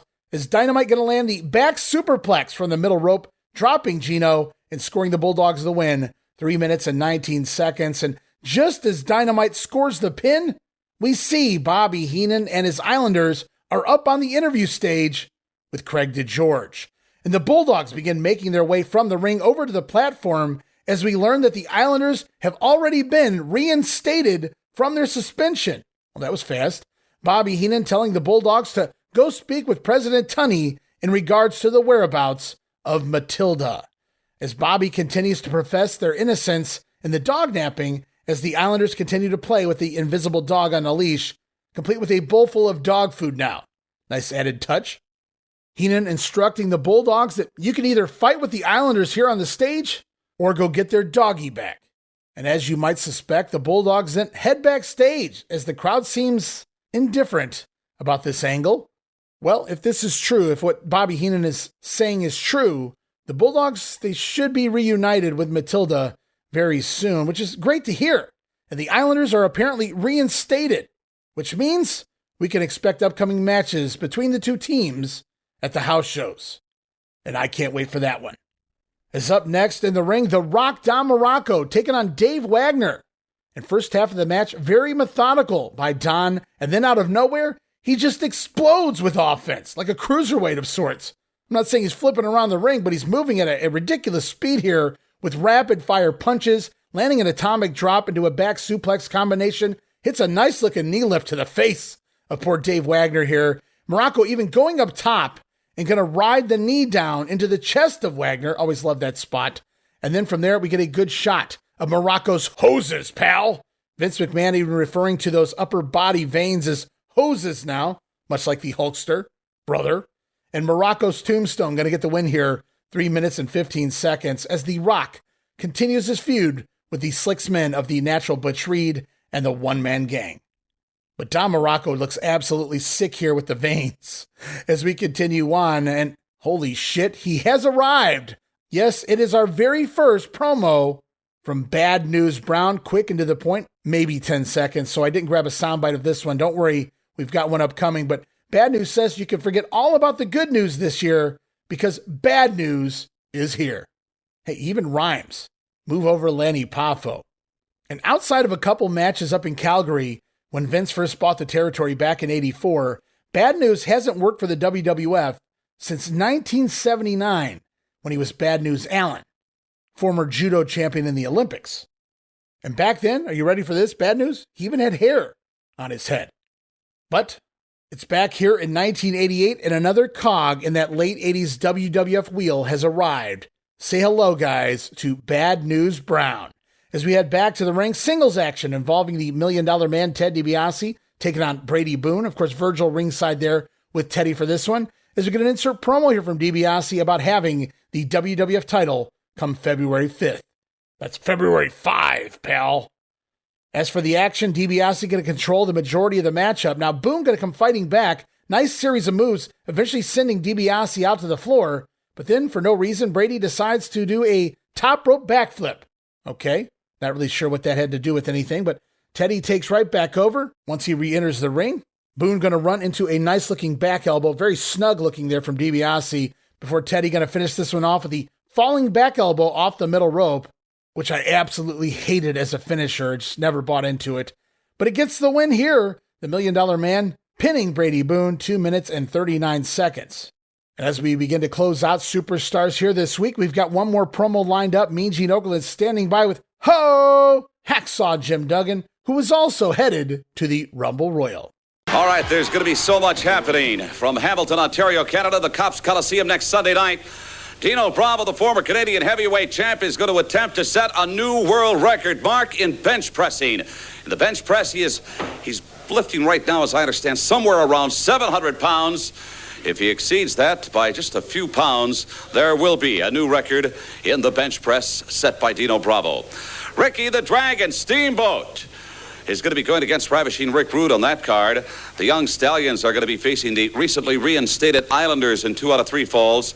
And the sweethearts of the World Wrestling Federation, the ladies tag team champions, the Glamour Girls, are going to be facing Japan's Jumping Bomb Angels. For the first time ever, next Sunday night, I'll tell you what, people are going to be watching this one very, very closely. First time ever, a Rumble Royal, and one of 20 men that is going to be participating in this unique kind of competition is my guest at this time from Glens Falls, New York. Come on in. Hey. Hacksaw Jim Duggan. Can you believe it? A Rumble Royal. Rumble Royal, my kind of stuff, Gene, because, you know, I'll be sitting back there in the dressing room, lacing up them boots of mine. Takes a long time, but I'll be listening. Pretty soon, somebody will come down the hallway and go, "Hey, Duggan, go to the ring." And, baby, that's when old Hacksaw comes alive. All right, let's explain that. You say you're going to get the call. Actually, what happens just prior to the competition back in the locker room area, there are going to be 20 numbers put in a hat. You are going to draw out your number. You might want to try. You can draw it out right here. Number 1, baby, because I want to get out there early. I want to get a feel for the crowd. I want to get the feel for the ring. And I want to start picking people off right when they start sticking their nose in the ring. But now, Hacksaw, let me point out, it would be to your advantage to get a higher number than that. That would mean you're going to be fresh at the end of this very unique event. That's what I got to calm down, Gene. It always gets me in trouble. I get excited, the bell starts ringing, the crowd starts howling, Hacksaw starts jumping around, and I get a little bit carried away. But you're right, maybe a higher number would be better. That way old Hacksaw would have his breath. By the way, I should put tough guy. I should point out the King is going to be part of that big Rumble Royal next Sunday night from north of the border. Hacksaw Duggan has to be one of the favorites heading into the Royal Rumble event. And no doubt he'll have his eyes set on the King Harley race should the two cross paths during the matchup. Superstars concluding here. Next week, we're promised an update on the condition of Matilda and more on the February 5th main event special on NBC. And if we're lucky, maybe, just maybe, who knows, but maybe another message from Bad News Brown. As we continue on here on the Grenade Wrestling Challenge, January 17th, another new set of tapings, taped back January 6th, Nashville, Tennessee at the Municipal Auditorium. Bobby Heenan, Gorilla Monsoon on commentary, and it's straight away to the ring for Jake the Snake Roberts, taking on Gino Carabello, and Jake is out here to a monster pop. This crowd came alive for the Snake Man, louder than usual, as Bobby Heenan insisting his Islanders have been reinstated to the Gorilla, but Monsoon, he wants proof. Is Jake going to deliver his patented knee lift early on in the matchup, and then later you might suspect the short clothesline going to set things up? Wait, what's that crowd chanting? DDT, DDT. And then Jake going to signal for the DDT, and the crowd just absolutely explodes from a hand gesture. Now that's how you get shit done, guys. And then from there, we do indeed get the DDT and even a little Damien.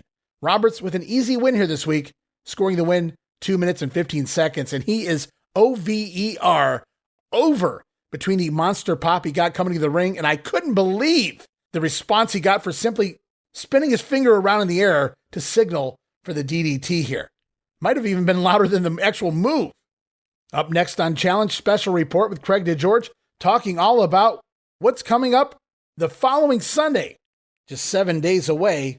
Though doesn't reference the show by name, we do know Dino Bravo looking to break the world bench press record at said event, going to do more than 705 pounds. We get a promo here from Bravo and manager Frenchie Martin. The entire interview all in French, so I'll save you guys the trouble. Also, we learn the Glamour Girls will defend their tag team titles against the Jumping Bomb Angels. Best 2 out of 3 falls. We hear from both sides, Jimmy Hart talking for his Glamour Girls. Then on the other side, it's the Bomb Angels who speak in Japanese. So lots of foreign languages here. I don't know what anybody's saying. And oddly, not once during this entire report did Craig DeGeorge refer to this show as the Royal Rumble, or even the Rumble Royal at this point. It was just that show this coming Sunday. Very weird. As we head back to the ring tag team action, going to see Demolition with Mr. Fuji taking on Rex King and Omar Atlas. As if you don't know by now, guys, it's Demolish and Destroy. First on Omar Atlas, and then Rex King. And this squash gets extended time, so both men, King and Atlas, get a second opportunity of having their asses handed to them. And at one point in the matchup, smash with perhaps the loudest chop I've ever heard on poor Rex King. Demos actually leave some welts on the back of King as well during this matchup, as the crowd again pops huge as we see the heels land their finisher, the Demolition Decapitation, on Rex King. Going to end this one 4 minutes and 8 seconds. And guys, you can't hide it. Some heels were just so cool, you couldn't boo them. And the Demolition easily fall into that category. As we are off now to Mean Gene Okerlund, standing by with the Outlaw Ron Bass once more, talking about it. You know, the Rumble Royal. All right, hi again, everybody. Next Sunday night, Cops Coliseum from Hamilton, Ontario, Canada. A wrestling spectacular that people are going to be watching all over the world. They're going to have their ear to the ground because you're going to be seeing 20 of the best in the World Wrestling Federation in a first ever Rumble Royal. More on that in a moment or two, but prior to the Rumble Royal, Ricky Steamboat will be facing Ravishing Rick Rude. 2 out of 3 falls. The Young Stallions are going to be going against the Islanders, Haku and Tama. They've just been reinstated into action in the World Wrestling Federation.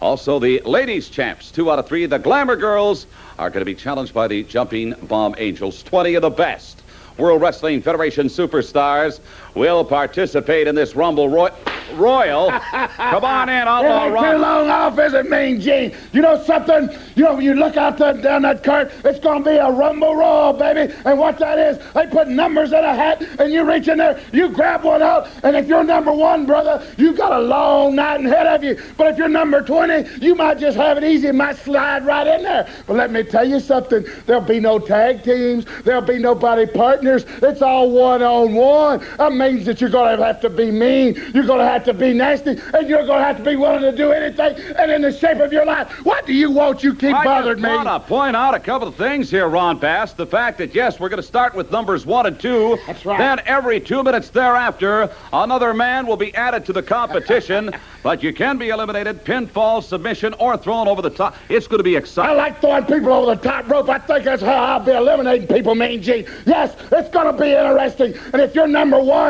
you better be in shape, people, because you're going to be out there a long time because there's 2-minute intervals. There's going to be 20 more people coming there. So you know you're going to be out there 40 minutes. So let me tell you something. All you bad boys out there, I'm talking about Bam Bigelow, Don Muraco, Jim Duggan, but you guys, the Warrior, Sam Houston, all of you. You better kiss all the babies you want to. You better shake all the hands out there because you're going to have to get in the ring and you're going to have to be facing everybody that wants to beat you. And Miss Betsy, she's going to be there and she'll be on my side. And you better believe it's a Rumble Royal and we're taking it. All right, he is cranked up. Outlaw Ron Bass going to be 1 of 20 in a Rumble Royal next Sunday night from Canada. Now, I've heard Bruce Pritchard in the past on his podcast when I used to listen to it on the weekly. I heard him give Ron Bass crap, the worst promo in the company because they had to do so many retakes with the Outlaw. But I think here, heading into the new year, Bass has been handed the opportunity of a lot of promo time, and I feel like he's handled himself pretty well the last few weeks. Just a lot more TV time overall for the Outlaw as of late, trying to finally establish him as a full-time wrestler here in the WWF, even though he's been here for a year. Up next on Wrestling Challenge, I think it's just a replay of the same Bad News Brown promo we got on Superstars, as Gorilla Monsoon says he expects controversy from the bronze medalist in judo at the 1976 Olympics. No, Gorilla doesn't cover all of that, but I wanted to give you guys a little background on Bad News, and indeed, a bronze medalist that is one bad dude. As we continue on here, Hacksaw Jim Duggan taking on Joe Murdo, and it appears that generic theme music for Duggan is finally gone. And I'm not a big proponent of wrestlers not having music during that late 80s era. It just seemed weird.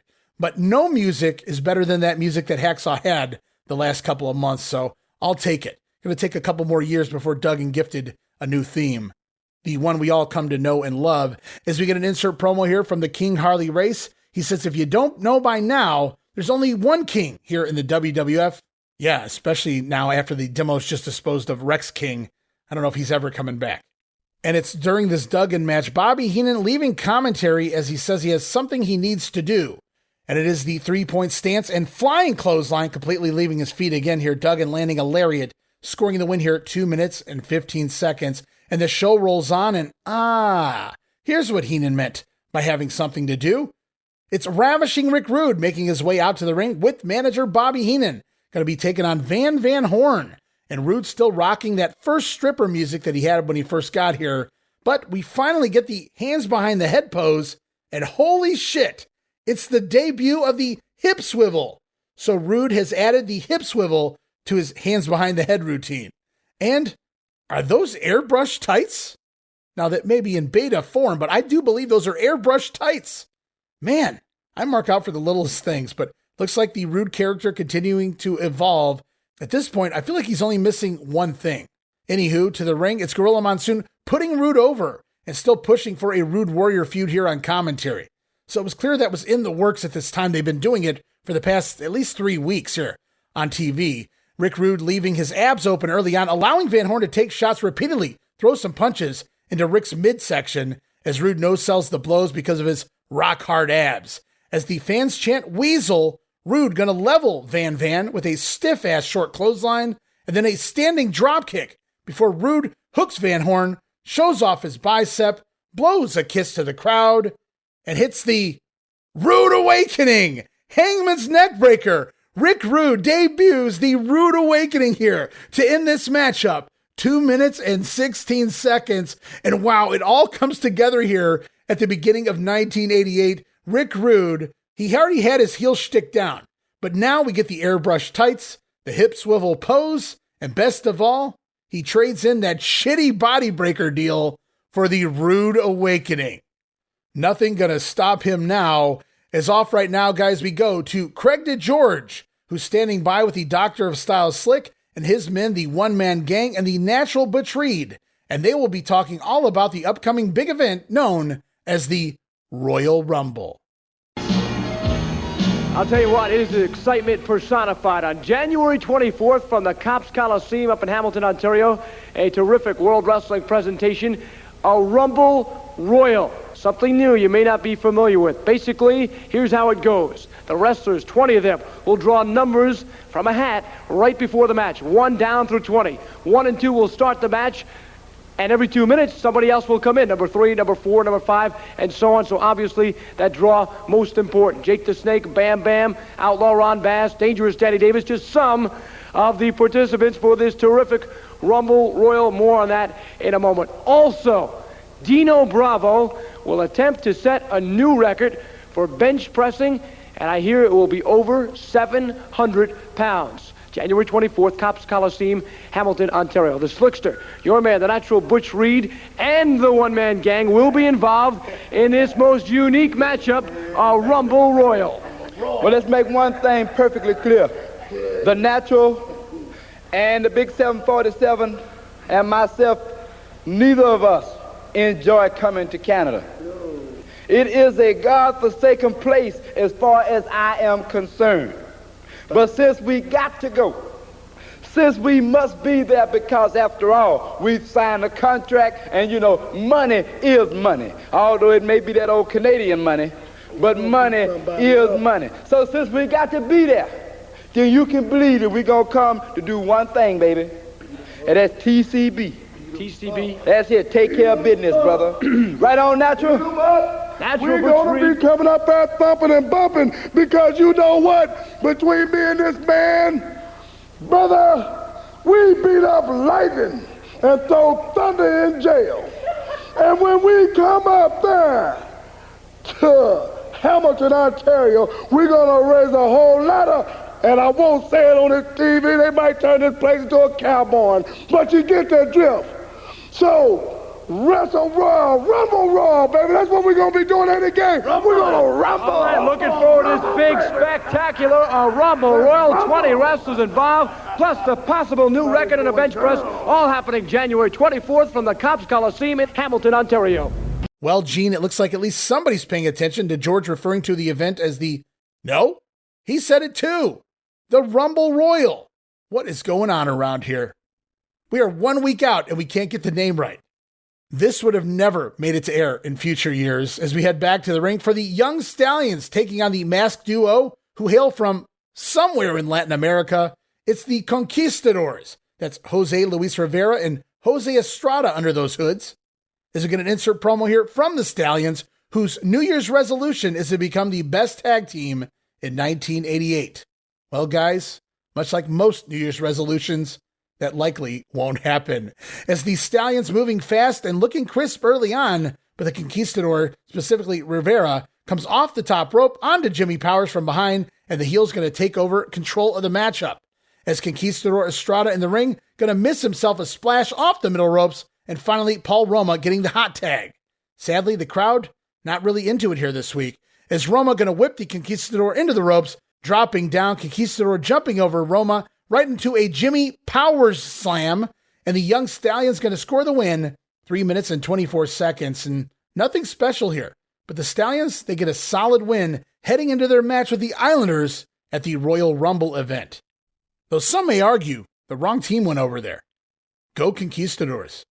Next on Wrestling Challenge, it's a special interview. Craig DeGeorge up on the platform once again with the $1 Million Man Ted DiBiase, bodyguard Virgil, and this time DiBiase bringing with him the eighth wonder of the world, Andre the Giant, as Craig announces the main event of the main event. Once again, for the first time since WrestleMania 3, Andre goes one-on-one for the title with the champion, Hulk Hogan. As DiBiase mentions Andre getting screwed at WrestleMania 3 and how he choked Hogan out at the last Saturday night's main event, he says he could have ended the career, well, the life of the Hulkster right then and there, but Andre didn't.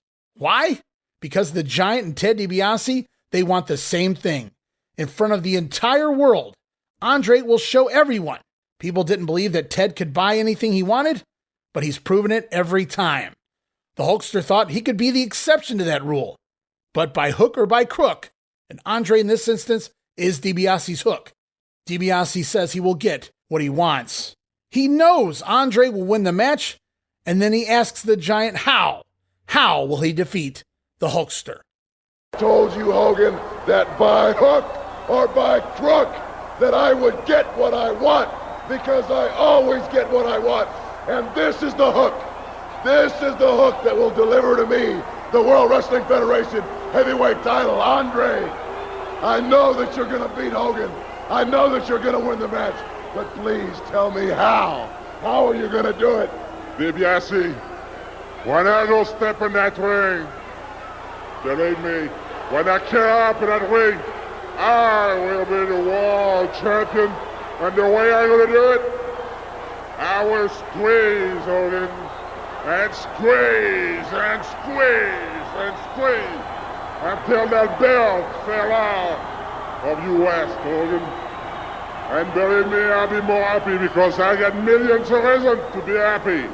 And I want to make this man happy too.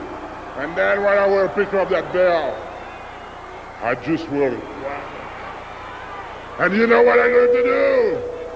What are you going to do, Andre? What are you going to do then? You want to know? Yes, I want to know. I will present you that belt and pronounce you the World WWF Champion. Can you see it, Hogan? Can you see it right here? I will be the World Wrestling Federation heavyweight champion. The Giant says that he will squeeze and squeeze Hogan until the belt falls off the Hulkster's waist, and the Giant even stating that he has millions of reasons to be happy in doing so. And what will Andre do with the belt after he wins it? He will present it to the $1 Million Man. And you guys can take that to the bank. Wow. And I wrote, wow, Andre was even understandable here. Can't believe I'm saying this, but good promo from Andre the Giant. And I just look at this episode of Challenge I'm watching here, and I wrote, wow. Because as we go into a break with Ted DiBiase and Andre the Giant promising a WWF title change, we come out of the break with the Ultimate Warrior running to ringside. So we truly are hitting that glory period here in the late 1980s as the Ultimate Warrior rushing to the ring to take on Brian Costello. Warrior clotheslining Costello over the top rope early on, sending him out to the floor, following him out there, slamming him on the outside, then suplexing him from the apron back into the ring, where it's the Gorilla Press Slam, or drop, and the Warrior Splash. Oh, added the splash now. Gets the win here for UW. So Warrior now running to the ring. It went from walking to a power walk to a jog to finally running and shaking the ropes, even adding the splash to his finish here this week.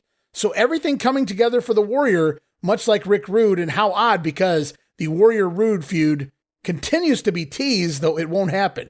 Not for another year. Obviously here they're going to go with Hercules instead, heading into WrestleMania.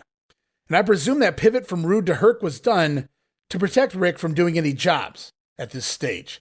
As we go on, it's 8-man tag team action. All the Slicks men out there, Butch Reed, the one-man gang, and the Bolsheviks. Nikolai Volkov and Boris Zukov going to take on the team of Rick Hunter, Leaping Lanny Poffo, and the Killer Bees?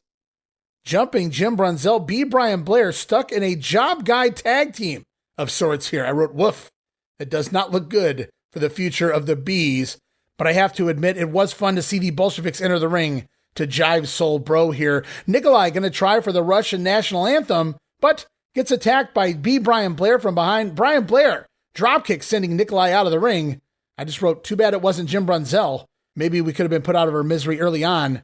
Brunzell land his patented dropkick, maybe score the win, and we could be done here. But instead, the Bees going to control the action early on over the Russians. The Bolsheviks even colliding into one another at one point. But Lanny Poffo eventually tagging into the matchup, and the heel's going to take over. Beat down on Leaping Lanny, and then it's a beat down on Rick Hunter as well. Butch Reed coming in with a high knee and a big press slam, dropping it into a gut buster. Before the gang coming in, finishing Hunter off with his Master Blaster. That gourd buster here. The heel quartet going to get the win, 3 minutes and 7 seconds. And I look back again, I wrote, man, the Killer Bees, from surviving at the Survivor Series to teaming with job guys. Safe to say 1988, probably not going to be the year of the Bee. I can hear the British Bulldogs coming down the hall. I am very anxious to talk to them to see what they found out from World Wrestling Federation President Jack Tunney. We're going to be back at the Spectrum Saturday night, February the 6th. We've got a big 8 p.m. start and a tremendous World Wrestling Federation card. The Rougeau brothers from Canada are going to be here. Sam Houston to meet Dangerous Danny Davis. The ladies champ on the card. George Steele to meet the one-man gang. Dino Bravo goes against the Dragon, the multi-talented Ricky Steamboat. And a tag team action. Boy, this is like Wall Street around the World Wrestling Federation these days. The multi-million-dollar man, Ted DiBiase, will be teaming up with his new acquisition, the 8th wonder of the world, Andre the Giant. DiBiase and Andre to face Bam Bigelow and world champion Hulk Hogan. Oh, Davey Boy Smith, Dynamite Kid. Guys, gentlemen, come on in. What did you find out from World Wrestling? I'm upset. What did you find out from Jack Tunney? We're upset also, Mean Gene, but we're also happy because Bobby the Brain and Heenan gave us 2 choices. He said either come up on the stage and get our butts kicked or go and find out where Matilda is. Well, we found out where Matilda is. We was told from Jack Tunney that she's very sick. What? And she's not well? She's not well, Mean Gene. But we're also happy that the Islanders have been reinstated because Islanders, it's payback time now, and the British Bulldogs are on revenge for Matilda, and we're coming for you. Oh, I am not... You know something, Mean Gene? Good to hear that. Matilda is underweight. She won't eat. She's very sick. We've not seen the dog yet, but Jack Tunney, the president, told us that she is sick, and we all, the Weasel and the Islanders responsible for the treatment that they give Matilda. They stole the dog. Now they return the dog. She's sick. Islanders, now you're going to pay the consequences. When we get that in that ring with you, As soon as we get in that ring and they ring that bell, we're going to beat you from pillar to post, and we're going to make you worse 20 times over than what you ever thought you could be beat. Matilda's sick. Gene, I'm sorry, we just got to go and see the... Gentlemen, I understand. I can certainly empathize with that. Who knows how she was treated during that long absence? Maybe junk food, not watered properly. Who knows? I do know the Islanders reinstated. They're going to meet the Bulldogs Saturday night, February the 6th. Big question mark, Matilda. As we close out Wrestling Challenge here, one more promo from Craig DeGeorge. This time he's standing by with Brudeye. Yes, the beefer himself. It is Brutus, the Barber Beefcake. All right, you talk about interesting developments. 1987 here at the World Wrestling Federation. Can you get any more interesting than what has happened to Brutus Beefcake, developing a new trade, if you will, at 87? And boy, has that propelled him upward in the World Wrestling Federation. He is the Barber, Brutus Beefcake. Thank you very much for those good words. 1988. It's going to be one heck of a year. And I got a few surprises up my sleeve, especially this one right here.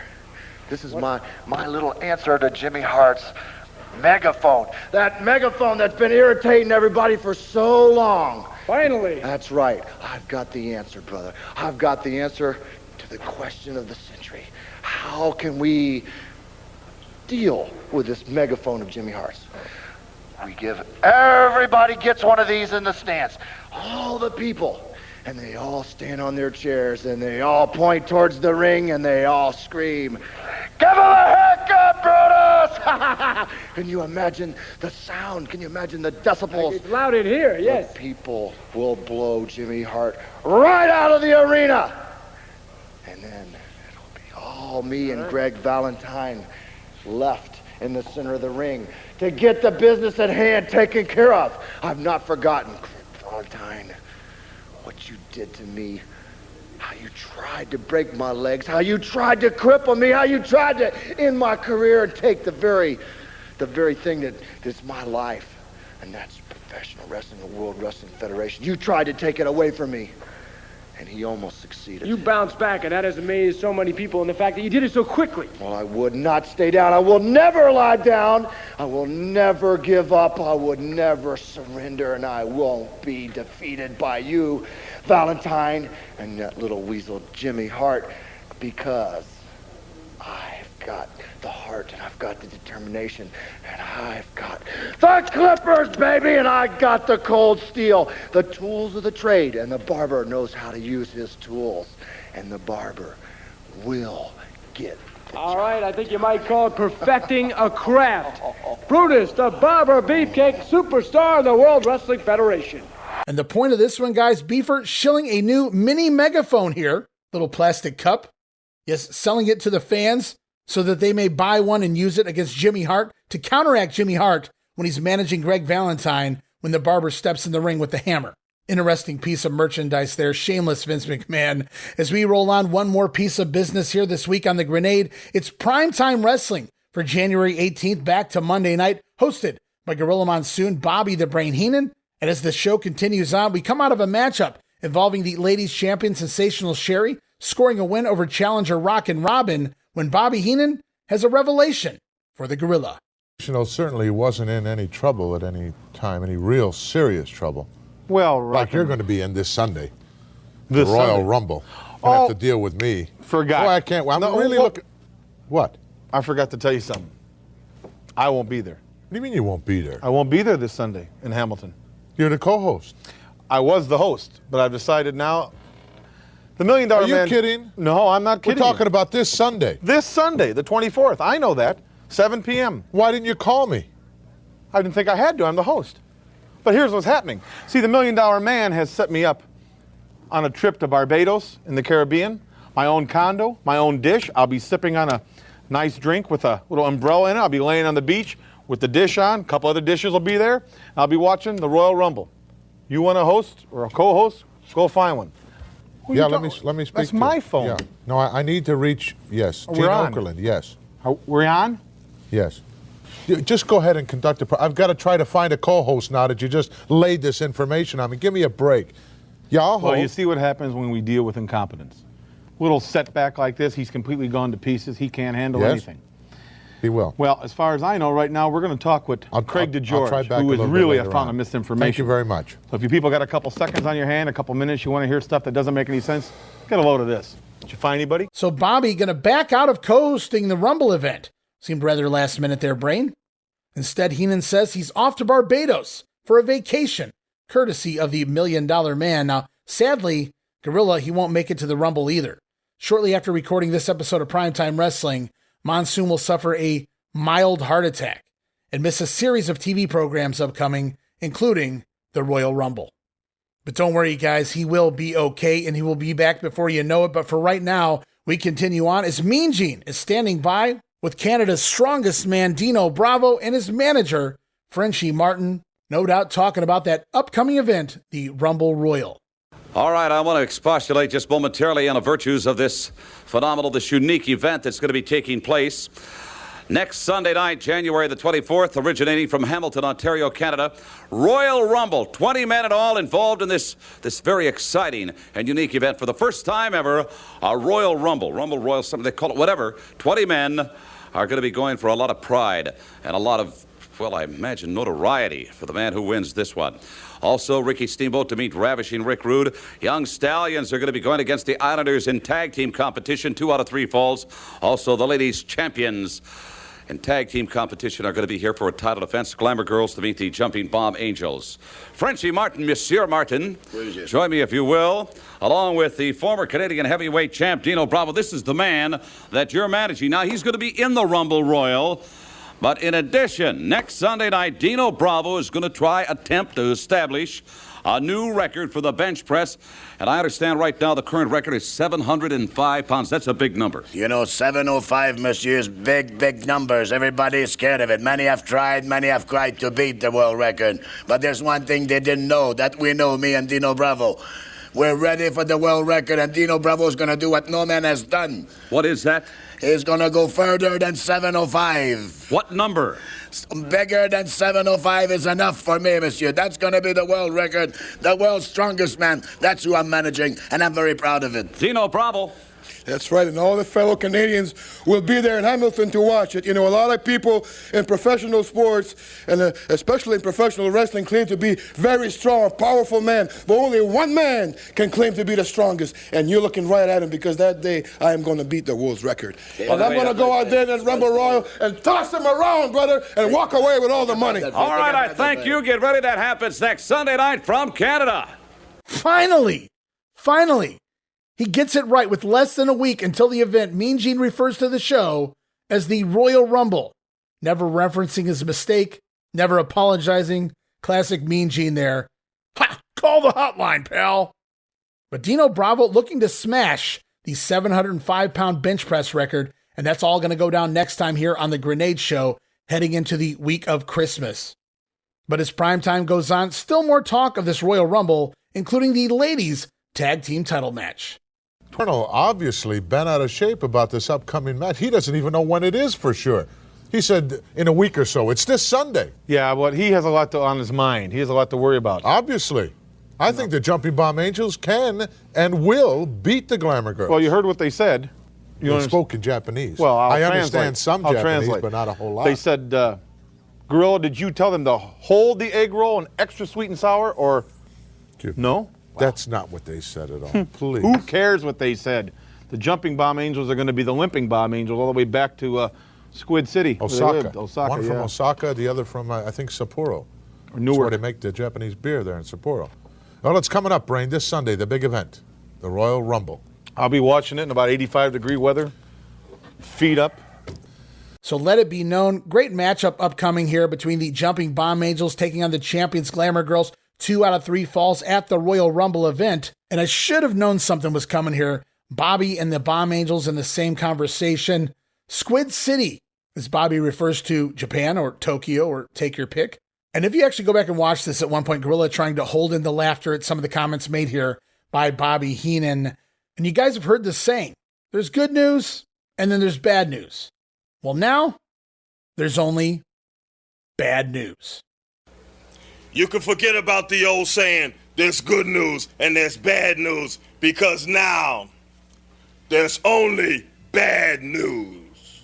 Bad news indeed. Bad News Brown making his way here to the World Wrestling Federation will be making his debut very shortly. Well, he said it much better than I. Bad News Brown, now here in the World Wrestling Federation. Won't be too long before we see him in the squared circle, as we have one more soundbite here this week on Primetime Wrestling. It appears Gorilla has finally found himself a replacement after searching near and far, making several phone calls throughout this episode of Primetime Wrestling. Bobby Heenan leaving him hanging at the very last minute.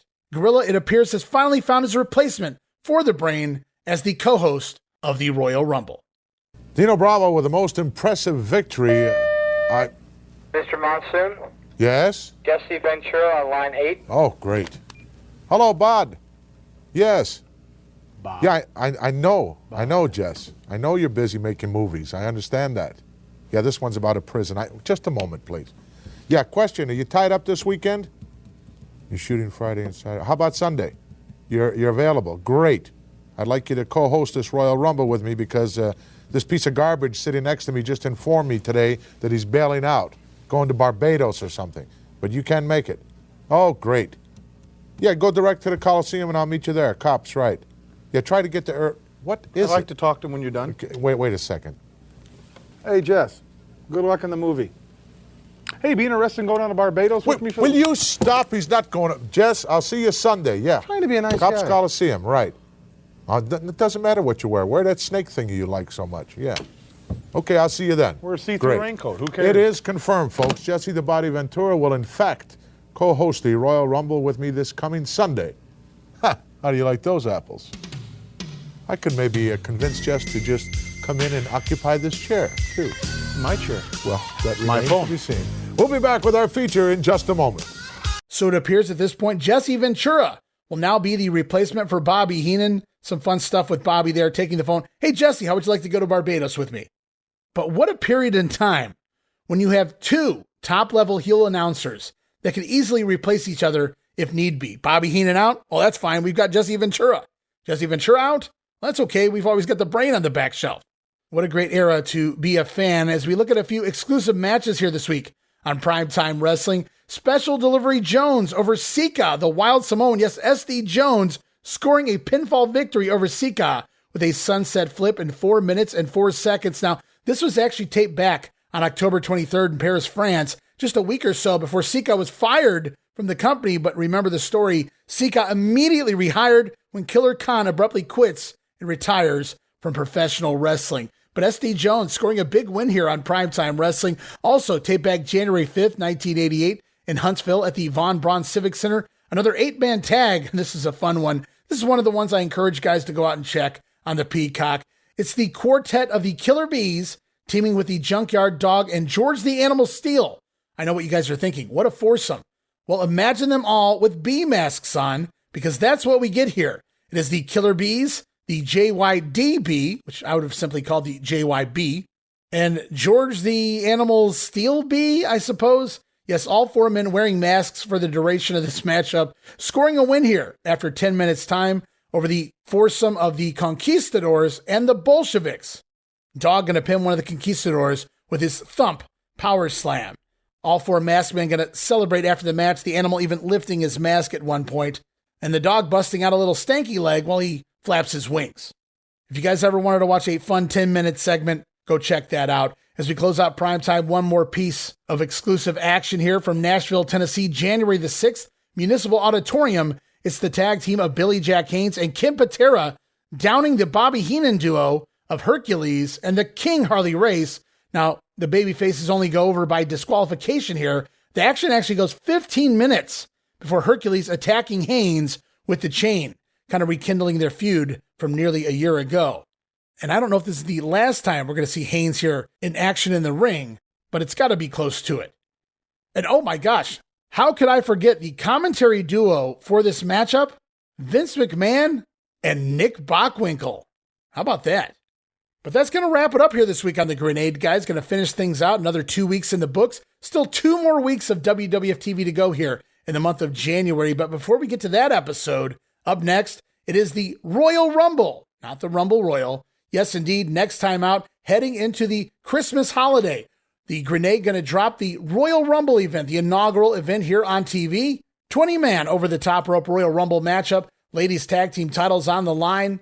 Dino Bravo looking to set that world bench press record. It's Islanders and Young Stallions, Rick Rude and Ricky Steamboat. And what was originally announced as a special interview in the ring has now turned into a contract signing between WWF champion Hulk Hogan and Andre the Giant for their upcoming match on NBC Friday, February the 5th. That's February 5, pal. Sorry, Vince. But that's going to wrap it all up here for this week on The Grenade. Looking forward to tackling the Royal Rumble event. Then from there, it's 2 more weeks of WWF TV for January 88. And then we're off to the main event. We'll be covering that show. And then, of course, all of February TV, all of March TV. And then it'll be WrestleMania 4.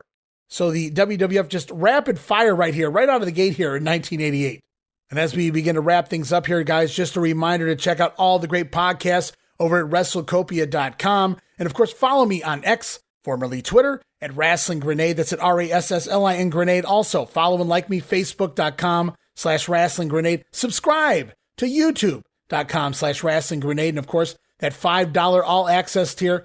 Sign up now before we're all filled up. I'm talking about that all access tier, guys. For only $5, get you all sorts of great gifts over at Patreon.com/WrestleCopia. That address again, Patreon.com/WrestleCopia. But for this week, this is Ray Russell saying, from pillar to post and coast to coast. You pull the pin, and I'll pick up the pieces right here on the Wrestling Memory Grenade.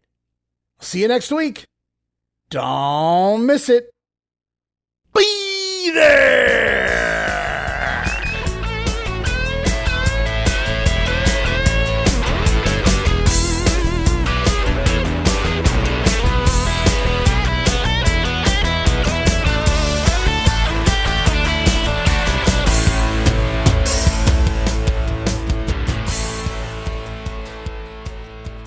Lombardi was placed in a very compromising position before he went up there. Lombardi's been placed in a lot of compromising Yes, he has positions. been in quite a few compromising positions since entering the World Wrestling Federation, but still, so much for the Terry Garvin School of Self-Defense. You can forget about the old saying, there's good news and there's bad news, because now there's only bad news.